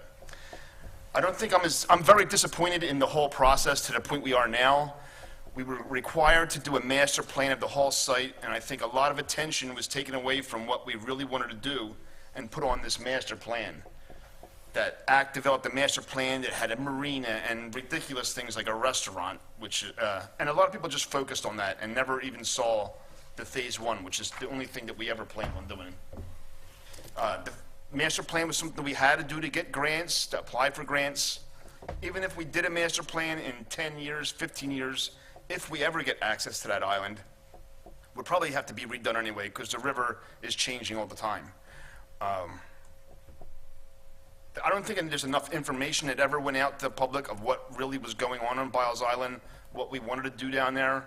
I think people just heard the term Biles Island. A lot of older residents remember Biles Island long before probably I was even born and what went on down there.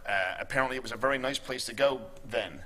What it became from Waste Management is basically a strip mine, is what it's been called, and basically that's what it is.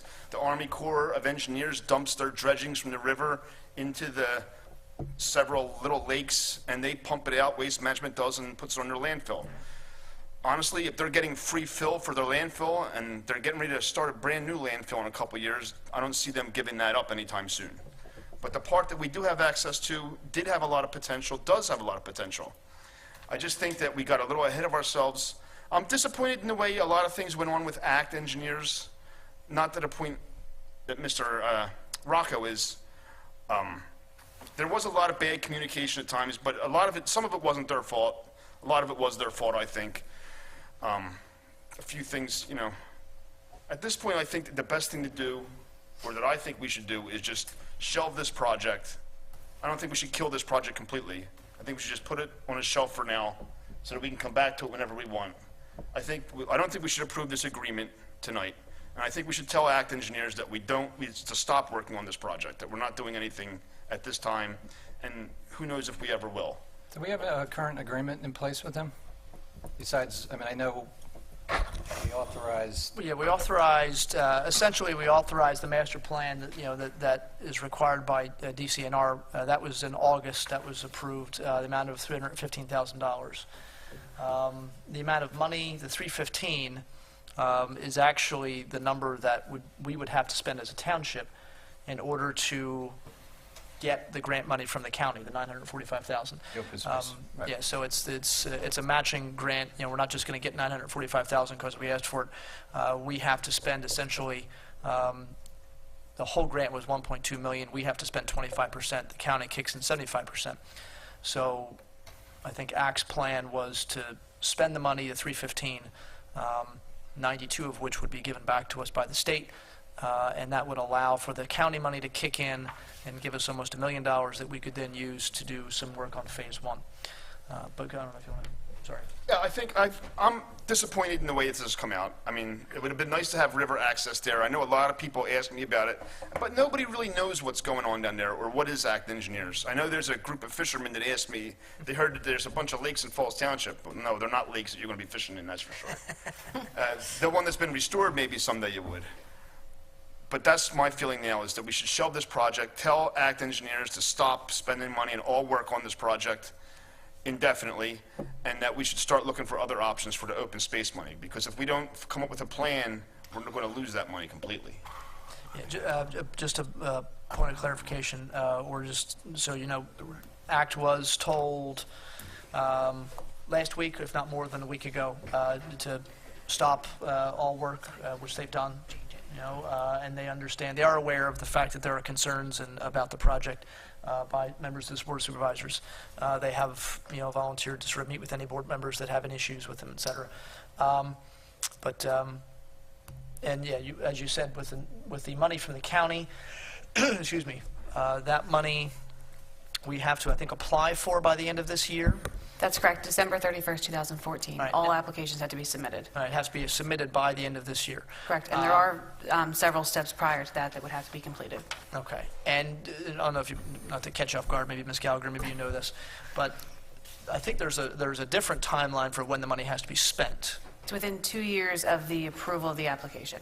All right, so the approval of the application. Yes. So if we submit it in December and it's not approved until March, then we have 2 years from whatever March or something, correct? I guess, I know I'm I'm catching. going to double check that. That's fine. All right, we'll see if we'll go to other board members while you're looking at that. Thank you. Interesting how we completely skipped Mike Clark and went right to Ms. Gallagher. Well, you know, I know that Ms. Yeah. You wanted a correct answer. Yes, I wanted a correct answer. I wanted Tonight. to get my money's worth. Okay. Other comments or questions from board members? Yeah, after hearing what the gentleman has said about ACT, and I can understand, it's been frustrating trying to explain a marina and all this when the place looks like the dark side of the moon down there. But yeah, the only concern would be, are we going to lose the ability to procure this money? It was nice to have this grant money lined up for phase 1. It was nice to have that, and are we going to lose that now if we let go of ACT?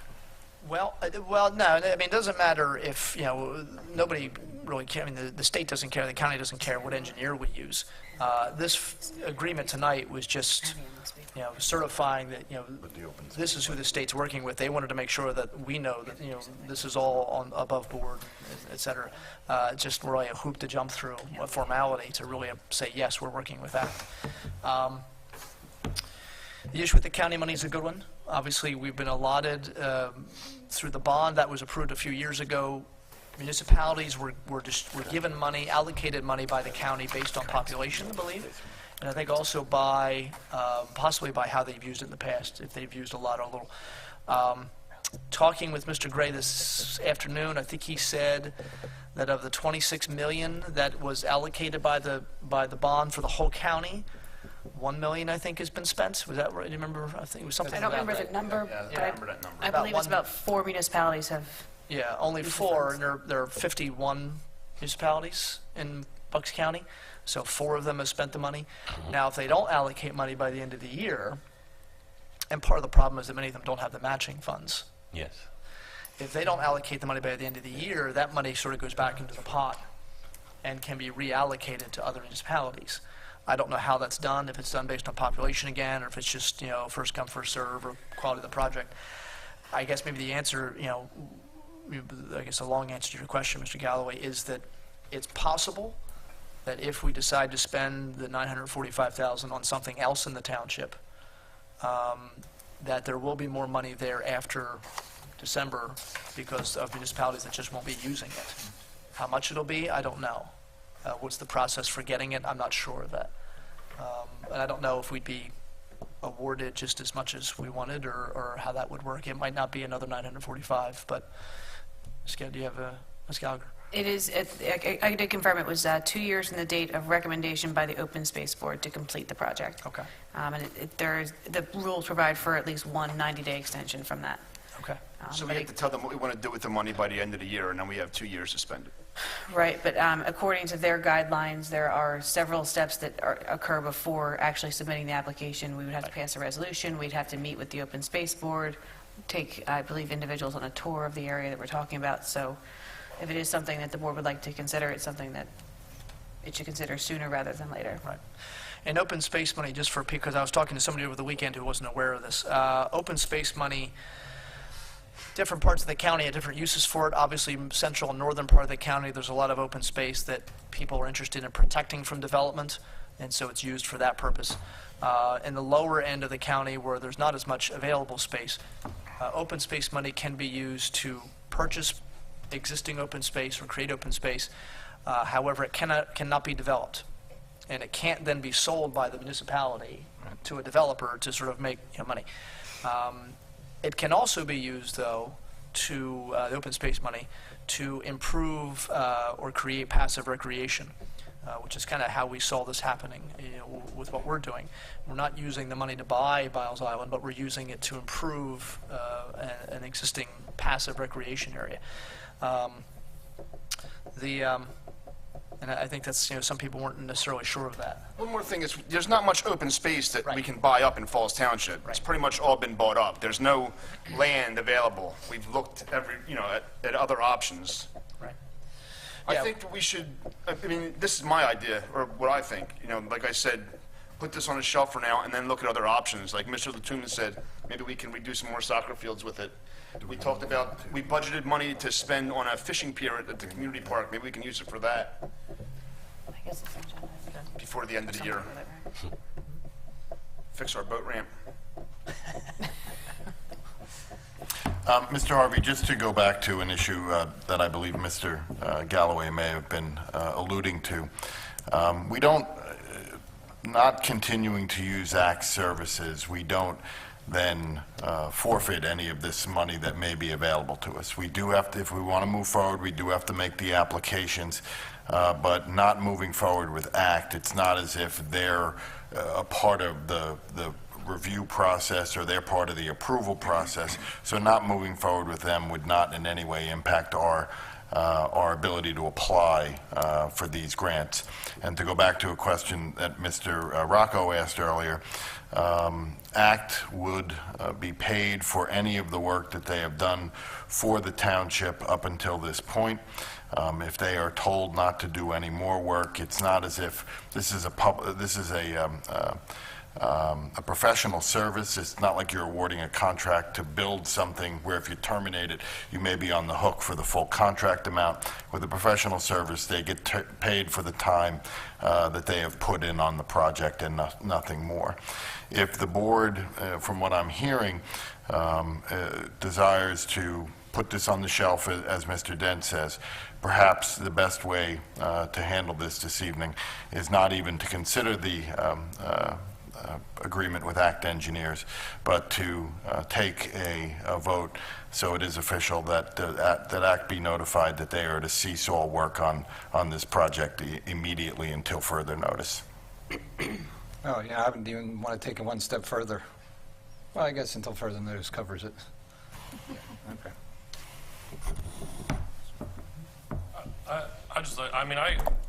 It's just like Mr. Dent said, for years I was on the steering committee for Biles Island, and I also was excited about the project, the future of Biles Island. I think most recently as I got to a little more involved in the project, I'm a little less confident in the future of Biles Island and also the future, our future with ACT Engineering and how they've, how I see the project moving forward with them. Yeah,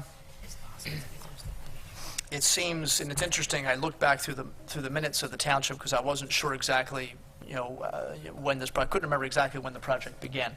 And then looking back through my files, I was kind of surprised to see that it was 4 years ago, and it was February of 2010 when ACT was hired.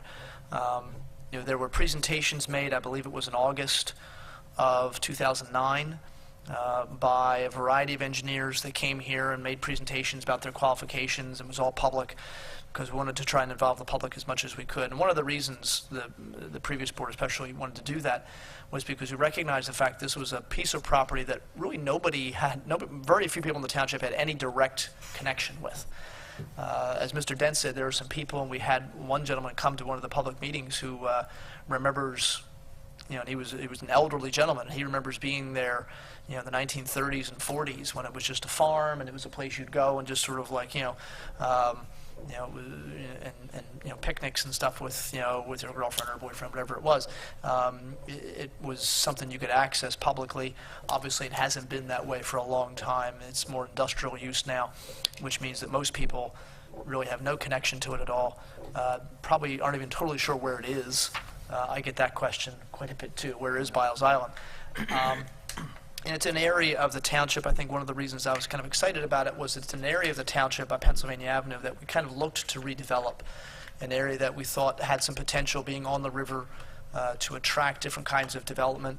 We did a change in the zoning down there back in '05 that we hoped would spur some development. And I know we were getting some interesting, sort of looks from different companies and things. And then, of course, the recession and the real estate market tanked and everything went out the window in terms of that. I think certainly I respect a lot of the work that ACT did. I agree that there were definitely things that they did not do as well as other things. For the most part, I believe they did what we asked them to do.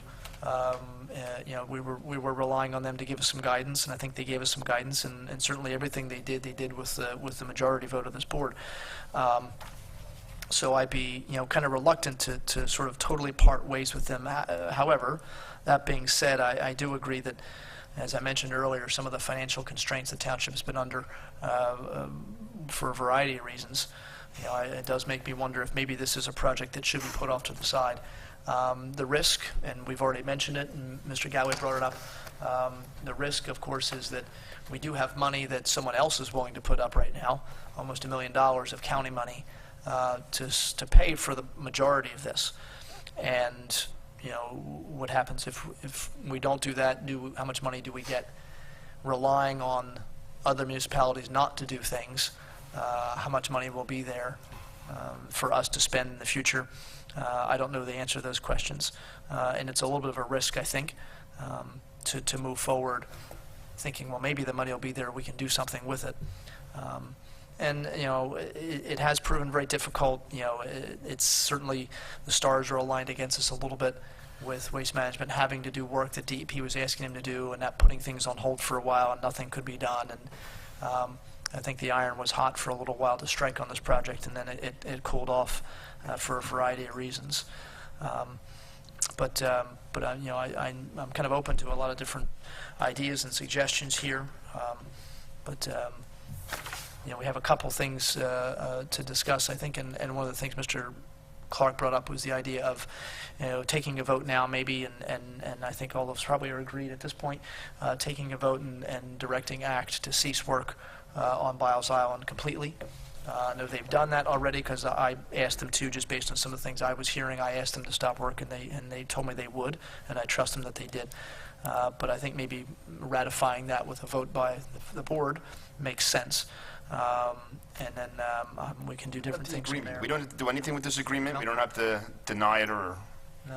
You could if you wanted to, but I don't think it's necessary. It's not like there's anything where there's any statutory time limit where it would be, be approved by operation of law. You're just not entering into the agreement. And I think by taking a motion to direct essentially that the manager will send a letter to ACT instructing them to cease all work on this project until further notice, I think that's sufficient for what you need to accomplish this evening. All right. Well, then I'll make a motion to have Pete Gray direct ACT engineers to cease all work on this project indefinitely. I'll second. Okay, motion made and seconded.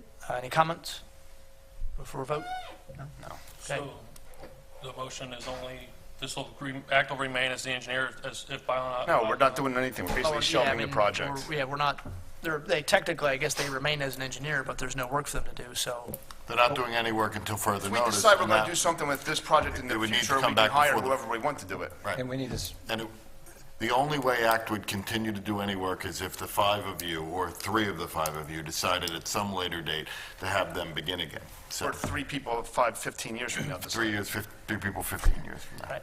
So we wouldn't have to go back to ACT? No. No. No, We don't owe them nothing at this no, point? no. Other than what they have expended, if they, it's the early part of February, if they've done some work in January and they submit invoices for the bill list in 2 weeks from now, that should be paid, obviously, for the work that they've done. Basically, this project's dead until we decide to do something, or anyone decides to do something. That is correct, because without the engineering, the project cannot move forward, because we're in the stage right now where we're getting grants and we're doing some of those other things. So if you're telling your engineer to cease all work, to stand down, the project, as you put it, is shelved. No, that's the motion. Until you make a decision, yep. Yeah, all right, so motion is made and seconded. Any other comments or questions? No.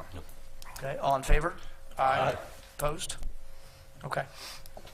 All right, so one of the things, I don't know if we want to have the discussion now, we can certainly come back to it in terms of open space, the money we have. Again, keeping in mind that the only way $945,000 of county money comes to the township is if the township spends $315,000 first. Right. So. We don't have to do it all $900,000. Correct. We can do whatever we We want. can do small projects, but we have to pay 25% and the county will pick up 75%. And we can use this for soccer fields, Mr. Clark? We're still looking into that, so we'll hopefully have an answer for you in the next couple of days. Yeah, because you said passive recreation. As it is written right now, our open space grant is for passive recreation, and soccer fields would not qualify as passive recreation.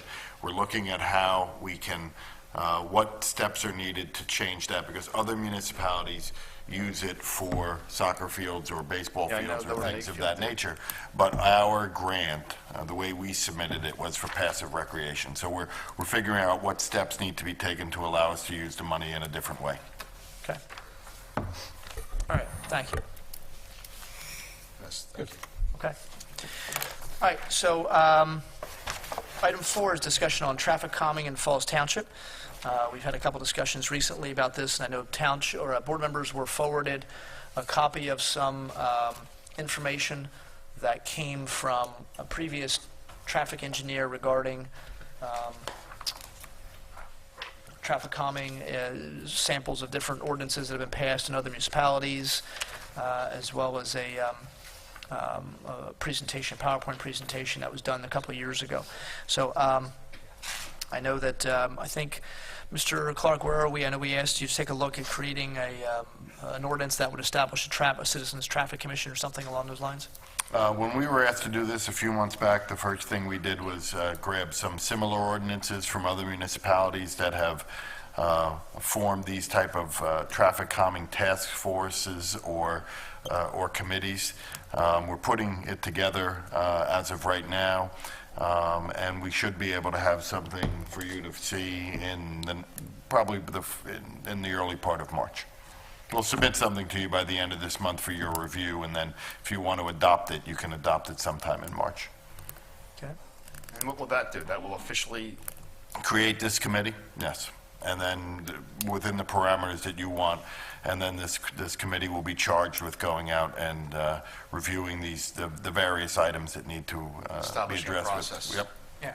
I mean, really, the ordinance, essentially, we're creating a committee. We can empower them to do whatever we want them to do. Pretty much. Who's going to be on the committee, how often they meet, we can even talk about that, or, are they just going to be responsible for hearing complaints and sort of forwarding them to the township, or are they actually going to be responsible for going out and taking a look at issues? So, We had the one that Traffic Planning and Design did a couple years ago. some East Norton, I think it was an example Yeah, they actually made one for us. for us.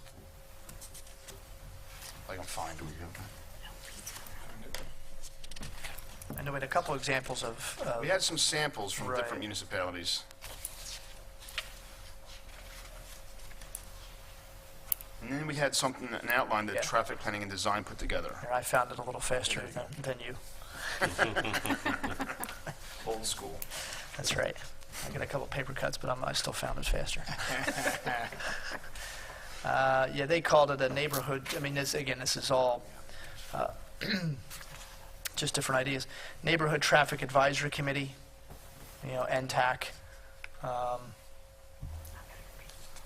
There's a variety of things here that was outlined by them, at that time, in terms of steps that could be taken. And a lot of these we follow. This isn't as if we put this on the shelf. A lot of the time, when we've had our police officers here, Lieutenant Airy especially, who's made presentations about traffic safety, talking about measuring, how fast cars are traveling, how many of those vehicles that are speeding are in the 85th percentile of speed. In other words, they're way in the upper range of the fastest. I guess 15% of the cars. How fast are they traveling? And taking a look at, if you don't have a certain number of vehicles traveling at that level of speed, if people are speeding in a 25-mile-an-hour zone and most of them are going 28, 29, that's a different level. That's a different kind of that's not really as much of a problem as obviously people are going, 36, 37 in a 25-mile-an-hour zone. But a lot of that was taken, is in this as well. And then from there, using the different technology we have, the speed spy and the big trailer that goes out that has the speed limit that flashes if you're traveling, what speed you're traveling, and then moving on to enforcement by police officers who are actually at those locations and ticketing people. And there's a step-by-step process our officers follow, and a lot of that was outlined a couple of years ago. So I guess we're looking at taking it to a next step. Correct. I like the idea of the committee, like Mr. Clark said, that he's going to write this resolution. Is that what it is? It'll be an ordinance. Ordinance. Officially creating the committee so they can get to work. Establish, meeting times, whatever, with several of the police, people from the police, maybe Public Works, maybe the traffic engineer. They can come up with a system where it'll take complaints from residents and then deal with the issues. Look at the data from the speed spy, like Mr. Harvey said, and find ways of calming traffic, whether put lines in the street. Some people think they want speed bumps. I think people are misinformed or not informed as they should be of what the speed bump's going to do. There's a lot of stuff that they can work on, but I think that's a step in the right direction. An interesting thing, too, that's mentioned here is the availability of a traffic calming handbook put out by a PennDOT. Yeah. You can guide all their efforts. There is, if you go onto the township website, I think it's on the boards and commissions link, is the actual presentation that traffic planning and design did here in this building for us, that showed you different options of what you can do, that what does work, what doesn't work, what happens when you have speed bumps, the noises associated with it, the fact that people speed away from them and speed between them. I know I've said it a couple times, many times, if you go to Middletown on Terrace Drive, right off of Oxford Valley Road, that cuts between Oxford Valley and Woodburn Road, there's speed bumps on that road, and it's not aesthetically pleasing. It's very ugly to look at. You can't get to one without seeing the next one, so, I don't know how the residents feel about that, but it doesn't look nice, I know that. I think it's important to remind the residents too that I know on numerous occasions in the time being, Lieutenant Ward has expressed that, to contact the police department if there's problems, so they're aware. So that's kind of important to keep in mind for now. And we still need volunteers, so if anybody at home watches this, and I know we have a few people, one's here in the audience tonight that's interested in taking part in traffic calming. One or two I've actually spoken to. So anybody else that's interested, I don't know how many people we think we're going to need on this board or this commission. And that's something we have to decide is members of our employee, for example, someone from police, somebody from Public Works, like you said, the engineer, traffic engineer, members of the public, what kind of mixture do we want? How many people? We have some boards that are 7 people, and you wonder if that might get a little bit too big. Yeah, 7's a lot. Yeah, but if you get too small, then are you allowing enough public input and volunteers? I'm sure the fire departments are going to have a lot to say if you're going to start installing speed bumps. Yeah, speed humps aren't popular with school buses or with first responders at all. Right. We know that. And usually, I know we looked to do them at the lower part of Thornridge Drive several years ago when Thornridge Drive was being redone. And we looked to do it then. And there were people that were in favor of them, but just not in front of their house. Right, that's the problem. Yeah, that'd be great, but don't put it here. Yeah. It's like a light pole, too. I get the same thing with light poles. Light pole, right. Yeah. Right. So, and Ms. Boraski, yeah. Anything I think that we do that'll help improve the communications between the community, the municipality, and the police department is a good thing. So certainly I approve. I talked with Lieutenant Airy. He's all for this committee. I think it's a good thing. All right, thank you. So I guess size is one thing we have to decide. What powers are we going to ask them? What kind of things are we going to ask them to do? And those are some of the things. Again, we have some examples in here from this presentation that was done, and obviously Mr. Clark and Ms. Gallagher will be putting something together for us to look at as well. So our next meeting, we'll be able to have an official committee formed? Maybe March. But By the end of the we'll have something for you to look at, and then you can tell us which direction you want to go, and then we'll get some feedback from all of you, and we'll prepare the ordinance for one of the March meetings. Okay. Okay. Yep. Any comments or questions? Any public comment? No? Okay. All right. Okay. Zipping right along here. Item 5 is consider authorizing advertisement for an ordinance amending Chapter 173, which is peddling and soliciting, Section 2, application for license fee, subsection C. That's a pretty big authorization for advertising. Ms. Gallagher, I know you worked on this for a while. Give us, it's a pretty big title for something that's actually pretty simple. It's a fairly straightforward change to the code, Mr. Harvey. Police Department brought this to our attention. The township has a provision of its code that requires that individuals that will be going door to door in recent events, it has been electrical providers that go door to door and approach residents in the township. They are required to be licensed by the township in order to do so. The way the code is currently set up, it requires each license that is applied for and obtained to come in front of the Board of Supervisors prior to it being issued. Obviously, when these individuals come in, they want the license immediately, and in speaking with staff and with the chief, we don't believe that the Board of Supervisors necessarily needs to consider each and every individual license that comes in. The change would allow the police department and the chief or his designee to make that determination on their own. Okay. Yeah, but I've been on the board 10 years, and we've never had anybody come before us and ask for approval for a license to solicit or peddle, door to door. So Right. And obviously, this is part of ordinance that we've been sort of ignoring for a while, and I think justifiably. It doesn't really make a lot of sense for somebody to come, for that many people to come here. Like you said, Ms. Gallagher, they don't want to, they want the license at that point. They don't want to have to wait for 2 weeks from now to come before the Board of Supervisors meeting. Comments or questions for Ms. Gallagher regarding, again, it's just, excuse me, authorizing advertisement for this? No, I have no questions or comments. Okay. All right. Chief Wilcox, I'm catching you a little bit off. I apologize. If you don't know the answer to this, that's okay. The process right now, if somebody comes in, what exactly do you know off the top of your head? What do we do for somebody who comes in, an electricity provider comes in and wants to get a license to go door to door and try to get people to switch their electricity carriers? It goes through Mrs. Freihopper. It goes to her. She looks it over. She sends it to a lieutenant. He does what he has to do to check it out. Then it comes back to me for my signing. Okay. All right. So there are checks that are being done, obviously, to make sure Yes. these are legitimate companies. These aren't, okay. And that's obviously the idea behind it, is to protect people from, who knows who coming to your door knocking and saying, oh, I represent so-and-so. Well, they should have, a valid permit, a license from the township. So, all right. No comments or questions. Is there a motion to authorize advertisement? So moved. Second? All in favor? Aye. Okay, next is authorizing advertisement, ordinance Chapter 96, amusements and special events. Ms. Gallagher? Thank you, Mr. Harvey. This is another portion of the code that we are cleaning up. Chapter 96 currently requires that an individual that is operating or conducting a special event obtain a special events license from the township prior to that event. In looking at the definitions of special event, it currently includes any carnival, race, or trade show. The revision to the ordinance would expand that definition to include block parties or similar events.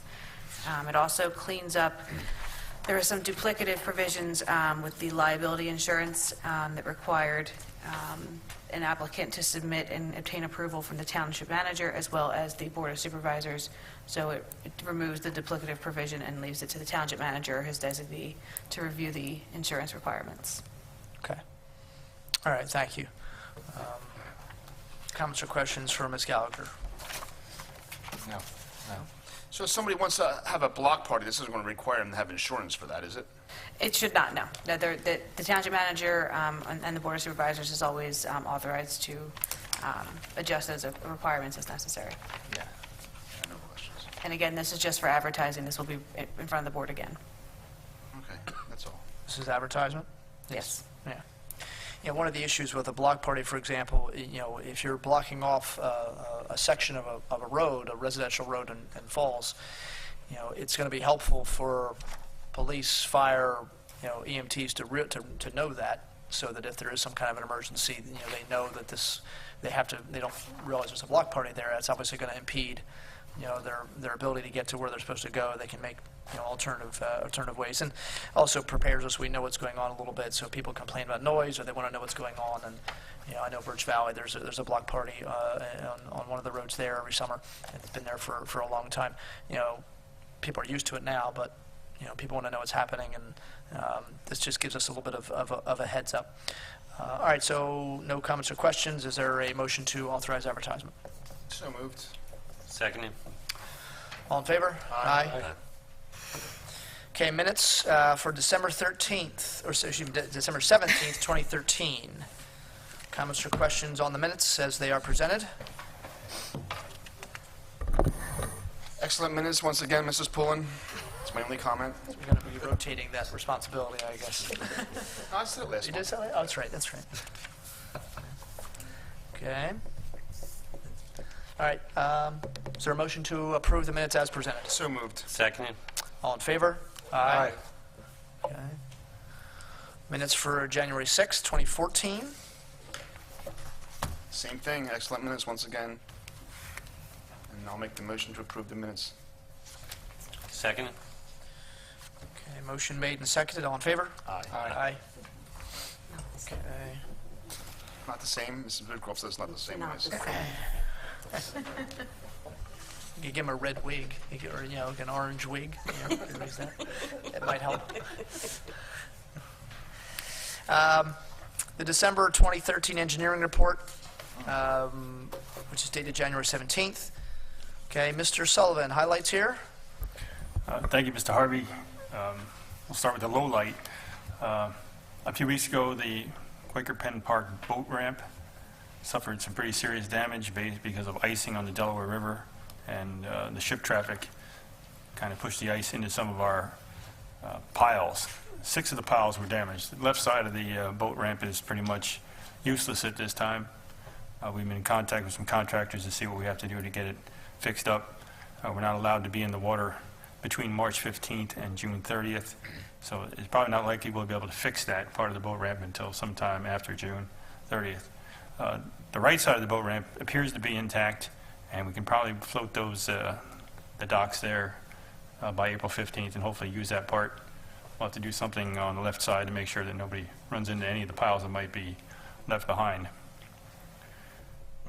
Was this because of really a lot of ice? I mean, obviously you engineered it with the idea that it would be ice in the river, but not this much ice? Nobody anticipated this kind of ice. There's all kinds of damage up and down the Delaware. Yeah. Even steel piles were bent over and have to be replaced down in Philadelphia and elsewhere on the river. There's a video, if you go to the Township website, Mr. Markey put a video. I happened to be there the day that our boat ramp was destroyed. And I was actually able to videotape the whole thing. And it's a pretty amazing video to see. Most of us have seen it, and it's on the website to watch. One of my daily adventures down at the boat ramp. A couple of weeks ago, I found a deer stuck in a soccer net, and our police had to come down there and cut him out. I found a bull that escaped from Pennsbury Manor, who was roaming around our park down there. I've been in touch with Ron Howard and Steven Spielberg. They asked me about a documentary they might be making. I saw some of my video footage, so that's in the works. But the highlight is the boat ramp destruction, which is on the website, and you can see that. It's pretty amazing video. But hopefully we can get that straightened out. And you Time to actually use it this summer. Right. Yeah, and you will hear occasionally Mr. Dent screaming at something or someone. It's actually his dog. It's not like a child or something like that. So don't so the dog was having a little bit of a panic attack, looking at all the ice and hearing all the snapping and cracking. It is an amazing video. It is. It's actually, until you see it, you're not going to believe it, quite frankly. So. Anything else, Mr. Sullivan? Hopefully it gets better from there. Well, not a lot. I mean, based on the weather, there's not a whole lot of construction activity going on at this time. The road contractor, James D. Morrissey, has demobilized from the 2013 road program and will probably come back sometime in the middle of March. Unless the weather improves between now and then, they'll get back as soon as they can. There's spotty activity at the Mercer Court Townhouse development, which is located adjacent to the Township building. They work every day they can. They've been installing utility lines, storm sewer pipes throughout the project. And I think the Learning Center is just about done. Most of the work they have left is inside, so that may open pretty soon. What is the work that's going on Makefield Road now? Is that utility line, gas line? Gas line relocations. They were out there today. They've been pretty good. They've been gotten out there just about every day they can. All that work has to be done before J.D. Morrissey can go back and start work on Makefield Road again. Is there a timeline on their work, when they'll be finished? They anticipate it being done toward the end of January, but I would say probably the next couple of weeks. And that's not under our contract, that's No, that's really the contractor doing that. that's all I had. Okay, other comments or questions for Mr. Sullivan? No. Okay. Is there a motion to approve the engineer report dated it's dated January 17th, 2014, it's for December? I'll make the motion. Second. All in favor? Aye. Bill list, this is actually the bill list from last month. We'd be asked to ratify this. This money obviously was spent. Bill list, the amount of $3,207,060.81. Of that $2.3 million, about $1.2 million was payroll. Another almost $226,000 was health insurance. In addition, there is $742,000 for the upgraded police and emergency radio system. We're purchasing radios for the township, as well as reimbursing some of our fire companies who got grants and did it on their own, so that they are in compliance with FCC regulations that upgraded the radio system.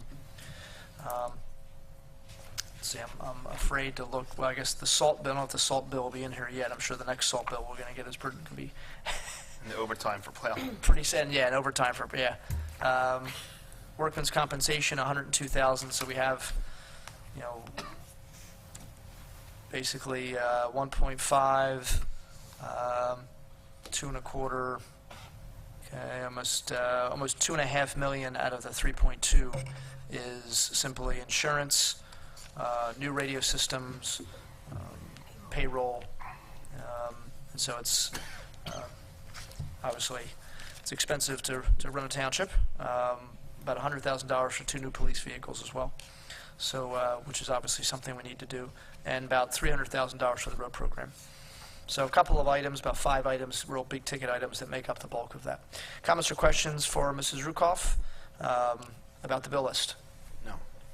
Yeah, I had one. On page 17, our insurance manager, my name's on it, so I want to just make sure that we are clear with what it is. For Vaughn Insurance Manager, that's the public officials bond. Okay, so can you... It's an annual renewal. Since you're the secretary, you're bonded for $2 million annually. I didn't want someone to see that and think that someone cut me a check for... $2 million. Right. No, $2,919. So. Yeah. Well, you are taking a vacation soon, aren't you? He actually is leaving for Saturday, isn't he? Maybe he was. Suspicious. That was all I had. Thanks. All right. Any other comments or questions? No. No? Gotta let Mrs. Rukoff off easy. We're never get a chance to question her on the bills. Mr. Harvey, just so it's clear in the minutes, these bills were originally on the bill list for the January 21st meeting. Right. That meeting, as you may recall, was canceled because of snow. Because of that, Mr. Gray called all of the board members and got their approval to pay the bills. Many of the bills that were included on that list are things that needed to be paid in a timely manner. Therefore, this bill list has already been paid, so the vote that will be taken tonight is the board ratifying that they authorized Mr. Gray to pay the bills subsequent to the January 21st, 2014 canceled meeting. Okay, so is there a motion then to ratify the expenditures of $3,207,060.81? So moved.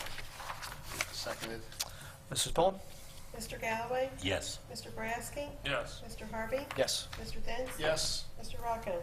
Yes. Okay, we don't have executive session, a need for an executive session. Manager comment, Mrs. Rukoff? Thank you, Mr. Harvey. For approval this evening. There are several items. We received a proposal from Thomas J. Anderson and Associates dated December 20th, 2013, for consulting services for the current year, 2014, in the amount of $4,800. The board is asked to consider this proposal. Any comments or questions for Mrs. Rukoff? What is this for? Our police pension consultant. What do they do? They prepare our AG 385 report and provide pension advice throughout the year, and they also attend our police pension committee meetings. Okay. Is that the same price as last year? I believe that it is, but I would have to check. Yeah, I think it's pretty much been the same for a while. It has been. Yeah, that's fine. Thank you. Okay, other comments or questions? No. Is there a motion then to pay Thomas J. Anderson Associates $4,800 for their pension consulting work? So moved. Seconded. Mrs. Pullen? Mr. Galloway? Yes. Mr. Boraski? Yes. Mr. Harvey? Yes. Mr. Dents? Yes. Mr. Rocco? Yes. The second item, the township received a letter from Robert Tracy, the commander of the American Legion Post 834 in Falsington. They're requesting a donation for their Memorial Day parade to be held on Memorial Day weekend. In the 2014 budget, the township included $6,000 for this event. The board is asked at this time to consider the donation to the American Legion in the amount of $6,000. Comments, questions? No. Is there a motion then? So moved. Second. Mrs. Pullen? Mr. Galloway? Yes. Mr. Boraski? Yes. Mr. Harvey? Yes. Mr. Dents? Yes. Mr. Rocco? Yes. The township also recently received a letter from Jesse Hill, representing the Delaware Valley Vietnam Veterans Flag Memorial Committee. They're requesting a donation for their event. It will be held from Friday night to Sunday afternoon, June 13th through 15th, 2014. In the 2014 budget, the township included $6,000 for this event. The board is asked to consider this donation to Delaware Valley Vietnam veterans. Okay, comments or questions? No. This is something we've done in the past, right? I didn't remember seeing the letter anywhere. Yeah, it's, right, typically we do donations to both of the big parades, St. Patrick's Day and American Legion, to the DV3 for this, and then just recently we've been making some donations to the low leagues. Okay, no comments and questions. Are we motion then to approve the $6,000 donation to the DV3? Yes, I'll make that motion. Motion made and Seconded. seconded? Okay. Mrs. Pullen, sorry. Mr. Galloway? Yes. Mr. Boraski? Yes. Mr. Harvey? Yes. Mr. Dents? Yes. Mr. Rocco? Yes. The township has also received an email request from Al Brooks, who represents Levittown Continental, for their upcoming season. Levittown Continental is requesting a donation of $6,000. The funding for this was included in the 2014 budget. The board is asked to consider this donation. Okay. Comments or questions? We're doing this for all three little leagues? We budgeted Three. We budgeted for all three. I only have requests for two so far. Right. Okay, comments or questions? No. No? Is there a motion then to authorize the donation to Levittown Continental, $6,000? So moved. Seconded. Mrs. Pullen? Mr. Galloway? Yes. Mr. Boraski? Yes. Mr. Harvey? Yes. Mr. Dents? Yes. Mr. Rocco? Yes. The township received an email request from Bob Williams, president of Fairless Hills Athletic Association, for their upcoming season. Fairless Hills Athletic is requesting a donation of $6,000. Funding was included in the 2014 budget. The board is asked to consider this donation. Comments or questions? No. No? Is there a motion then to give the donation $6,000 to Fairless Hills Athletic Association? So moved. Seconded. Mrs. Pullen? Mr. Galloway? Yes. Mr. Boraski? Yes. Mr. Harvey? Yes. Mr. Dents? Yes. Mr. Rocco? Yes. The township has received a proposal from Ray Litwin Heating and Air Conditioning dated January 16, 2014, regarding their annual maintenance contract for 2014 in the amount of $4,950 for the year. The board is asked to consider their proposal for 2014. Okay, comments or questions? regarding the air conditioning, heating service? Did we get any other proposals or estimates for this work? Not You're that I'm aware? aware of. Do you know how long they've been providing the service? 3 years? Say 2, but it could be Yeah, 3. it's been a couple years. Baker Sheet Metal was here for a while. Yes. The first year I was on this board, so. Yeah, and they were here for a while. And then Litwin's been here since then. Since maybe this might be third year, or fourth maybe, but. I'd like to see us hold off weekend. I don't see the hurry in. I mean, this isn't, it's a spring, I think, spring and fall. Yes. Yes, it is. I mean, I'd like to see us hold off on Ray Litwin for right now. Is there anything about Ray Litwin in particular, Jeff? I'd Or just is like it to review the amount of work he's doing for the cost, and possibly maybe see if we can get some other local contractors to take a look at the work. As I know Mr. Gray did, I know he reached out to him, I know he sent around some information with the work that was being done. Feeling of the board? So, I'm sorry, Mr. Brasky, what do you want to do? You want to try to get additional quotes? You want to, Yeah, or maybe just, I did see the follow-up email that Pete sent. I think it kind of made, my questions even greater. I didn't really understand the email that Mr. Litwin sent back. right, so you're questioning the time spent on the service contract? Right. So, I mean, do we need to do it now? Did it expire? It's probably something that has to be done, Sooner than later? I would think maybe by next meeting, so maybe we can get, Yeah, because some more there's a quotes. spring checkup, so Yeah, that it's a would spring probably checkup. be April. Right.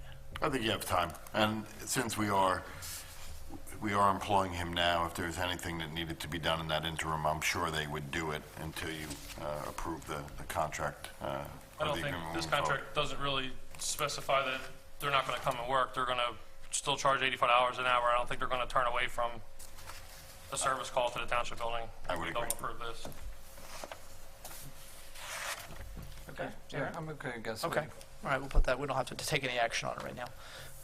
We can come back to it. Anything else? Yes. The township had the following snow emergencies. It's a rather extensive list. Tuesday, January 21st, 2014, Mr. Gray declared a snow emergency for the township starting at 12 noon, continuing until Wednesday evening, January 22nd, 2014 at 6 p.m. Yesterday, Monday, February 3rd, 2014, Mr. Gray declared a snow emergency for the township starting at 8 a.m., continuing until today, Tuesday, February 4th, 2014 at 8 a.m. By declaring this, the township's snow trucks would be able to plow all the roads in the township without cars parked on the streets. At this time, the board is asked to approve this action imposed by the township manager. Okay. Hopefully there's no more snow emergencies, but it doesn't look good. No. It's not looking good. Comments or questions? Comments or questions? No. No. No, I think, yeah, I did have one, and I actually spoke to the chief about it. So when we declare a snow emergency, it means that cars need to be off the roads, and it's not just emergency roads, correct? It's not just the snow emergency, for all the streets in Falls Township. Right, okay. Yeah, because I think that's a common problem that I've been hearing, that these streets are littered with cars, and the plows can't get up and down. So when I get the call that says, how come they're not plowing my street, it's because they're going 3 miles an hour, and they can't get up and down the streets quick enough. So just wanted to make that point, to keep the cars off the street if we get snow. Right, there actually is something that I didn't realize was in the ordinance we're talking about this afternoon, that, if there's 2 inches of snow, regardless of whether or not a snow emergency is declared, if there are 2 inches of snow, you have to, especially in snow emergency routes, you have to take your cars off the street. And a lot of it, and we get the same complaints from emails that people are upset that, their street may have been plowed, but it wasn't done very well because there are people that have their cars parked on the street and they don't move them, and the plow has to go around them or has to go so slow that it just isn't, it's not a very effective way of doing it, and everybody suffers because that truck that's plowing that street takes a lot longer to get to all the other streets where you might be waiting for that plow to come through. So it is just a common courtesy, and we haven't had to worry about it for a while, but obviously this winter, we're making up for all the winters where we didn't get any snow at all. So, you know, and I don't know how many homes there are in Falls Township that don't have driveways. I think, you know, pretty much all of them do. So there are ways to get your car off the street, you know. So it's something we ask. It obviously makes our job for our guys a lot easier, you know, as they're doing their job. But this is just ratifying the fact that this was done. Any other comments or questions? No. Okay, is there a motion then to ratify the snow emergencies to January 21st and February 3rd? Yes, I'll make the motion. Second. All in favor? Aye. And lastly, I've been advised by our township engineer that the Faulkner and RST Bucks Group Mylars are available for signature. Thank you. Okay. All right, board comment. Start, Mr. Galloway? No comment this evening. Okay. Mr. Boraski? No comment. Boy, Mr. Dents? Sure. Back to the snow.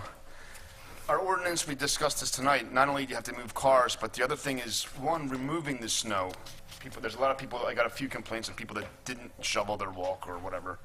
You have to remove the snow or ice within 24 hours. And the other one is blowing the snow in the street or throwing the snow in the street, which is another problem that we get a lot of complaints about. You're not supposed to throw the snow in the street. I know some people turn their snow blower on and just blow it. I'm not lucky enough to have a snow blower. I have to do it manually. But that is part of our ordinance. You might want to get one. If I get one, it won't snow again. There you I'll go. buy it. Could you go buy get me one? I'll take it. So those two things there. The other one is, if you're shoveling snow, be careful. This last snow was backbreaking. Trust me, I know. Be careful shoveling snow. Be careful doing anything outside in the cold like that. The other one is our boards and commissions. One of the members of the zoning hearing board, Dan Miles, resigned. Or Tom Miles. Tom Miles resigned from the zoning hearing board and would like to be appointed to the planning commission. He's been asking that for a couple years now, and now that there's an opening on the planning commission, I think it's a good time. So I'm going to make a motion to appoint Tom Miles to the planning commission. I'll second. Motion made and seconded. All in favor? Aye. And hopefully that's it for the snow. I know there's a chance of snow tonight and more on the weekend. I know I'm about sick of it, so think spring. And that's all I have tonight. If Mr. Gray were here, we could ask him how many days till pitchers and catchers. He would, is it 8? Days You till know, pitchers and okay, catchers. all right. Yeah. I know he has a countdown. Mr. Clark has his timer on too, I'm sure. Yeah. Well, that's the Mets. I don't know if Yeah. they count. They Yeah. really. They don't hear. Mr. Rocco? Yeah, a few things. Last meeting, well, 2 meetings ago, we appointed Al Brooks as an alternate to the zoning hearing board. Does he automatically get? No, we'd have, No, to, we'd we'd have to make that motion. Okay, so I'd like to make the motion to make Al Brooks, It's done by resolution to the zoning hearing So board. be 14-6, I believe. All right, so resolution 14-6 would appoint, the remaining term of Tommy Miles's term. okay? You know when it expires or no? I don't, Yeah, I have it. I just don't have it handy. I think there's only one opening, right? Yes. Right, yes. There was was there a second? I didn't second it. Okay. All right. Motion made and seconded. Resolution 14-6, appointing Al Brooks to a full seat on the zoning board, moving him from the alternate seat. Motion made and seconded. All in favor? Aye. Okay. We also received a letter of interest from Jason Lawson for the zoning hearing board. I don't know, Mr. Harvey, have you had a chance to talk to him? I don't know who he is. Okay. So I missed that. I usually am pretty good. Okay, then I'll wait, because I know you like to reach out. Okay. I was going to possibly make a motion to appoint him as the alternate, but I'll wait for you to reach out to him. Okay. Thank you. Then there was one other thing, and it's in regards to our recently advertised and tabled Chapter 199 of the, the gun ordinance that restricts guns from being brought into this building. What has to be done to take that off as an advertised ordinance, or does it automatically? Is it gone? You did not table it to a date certain, you just tabled it. So the only way it can come back is if the board votes to advertise it again. Okay. So there's no mechanism to stop it from getting rid of it or from killing it, as it were. It just, since it was tabled, it just cannot be considered again unless the board votes to authorize advertisement. Yeah, So okay. nothing needs to be done. So essentially, it's dead until somebody, just like Advertises. you said earlier. Yep. Because if you had tabled it to a date certain, then you would have to vote to rescind the authorization to advertise. But since you did not table it to a date certain, since you just tabled it, it cannot be brought back before you again without an authorization to advertise. Okay, that's understandable. And then the other thing I had was the gun restriction at the park. Is that a legal restriction, or does that fall in line with the current Erie ruling? We believe that our ordinance is distinguishable from the ordinance that was passed in Erie. We believe the basis where we have our ordinance is distinguishable from the basis that Erie had its ordinance, and we believe that our ordinance is enforceable. I think that, I know it's your comment. Sure, yeah, go for it. I think that the ordinance has been there for a while that is enforcing a problem that doesn't exist. That's exposing us, as we saw at the meeting we had, a lot of people were upset about it and could possibly expose us to a lawsuit. I really think that we should, open that ordinance and reword it and just take that language out of it. Is that part of our ordinance, or it's just on the sign? It's part of the ordinance. It's part It is of the ordinance. Okay. Yep. Yeah, I would like to see that as well.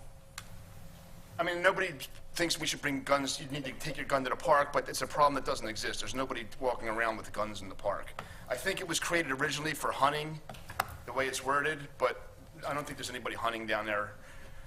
If they are, maybe they'll shoot our geese.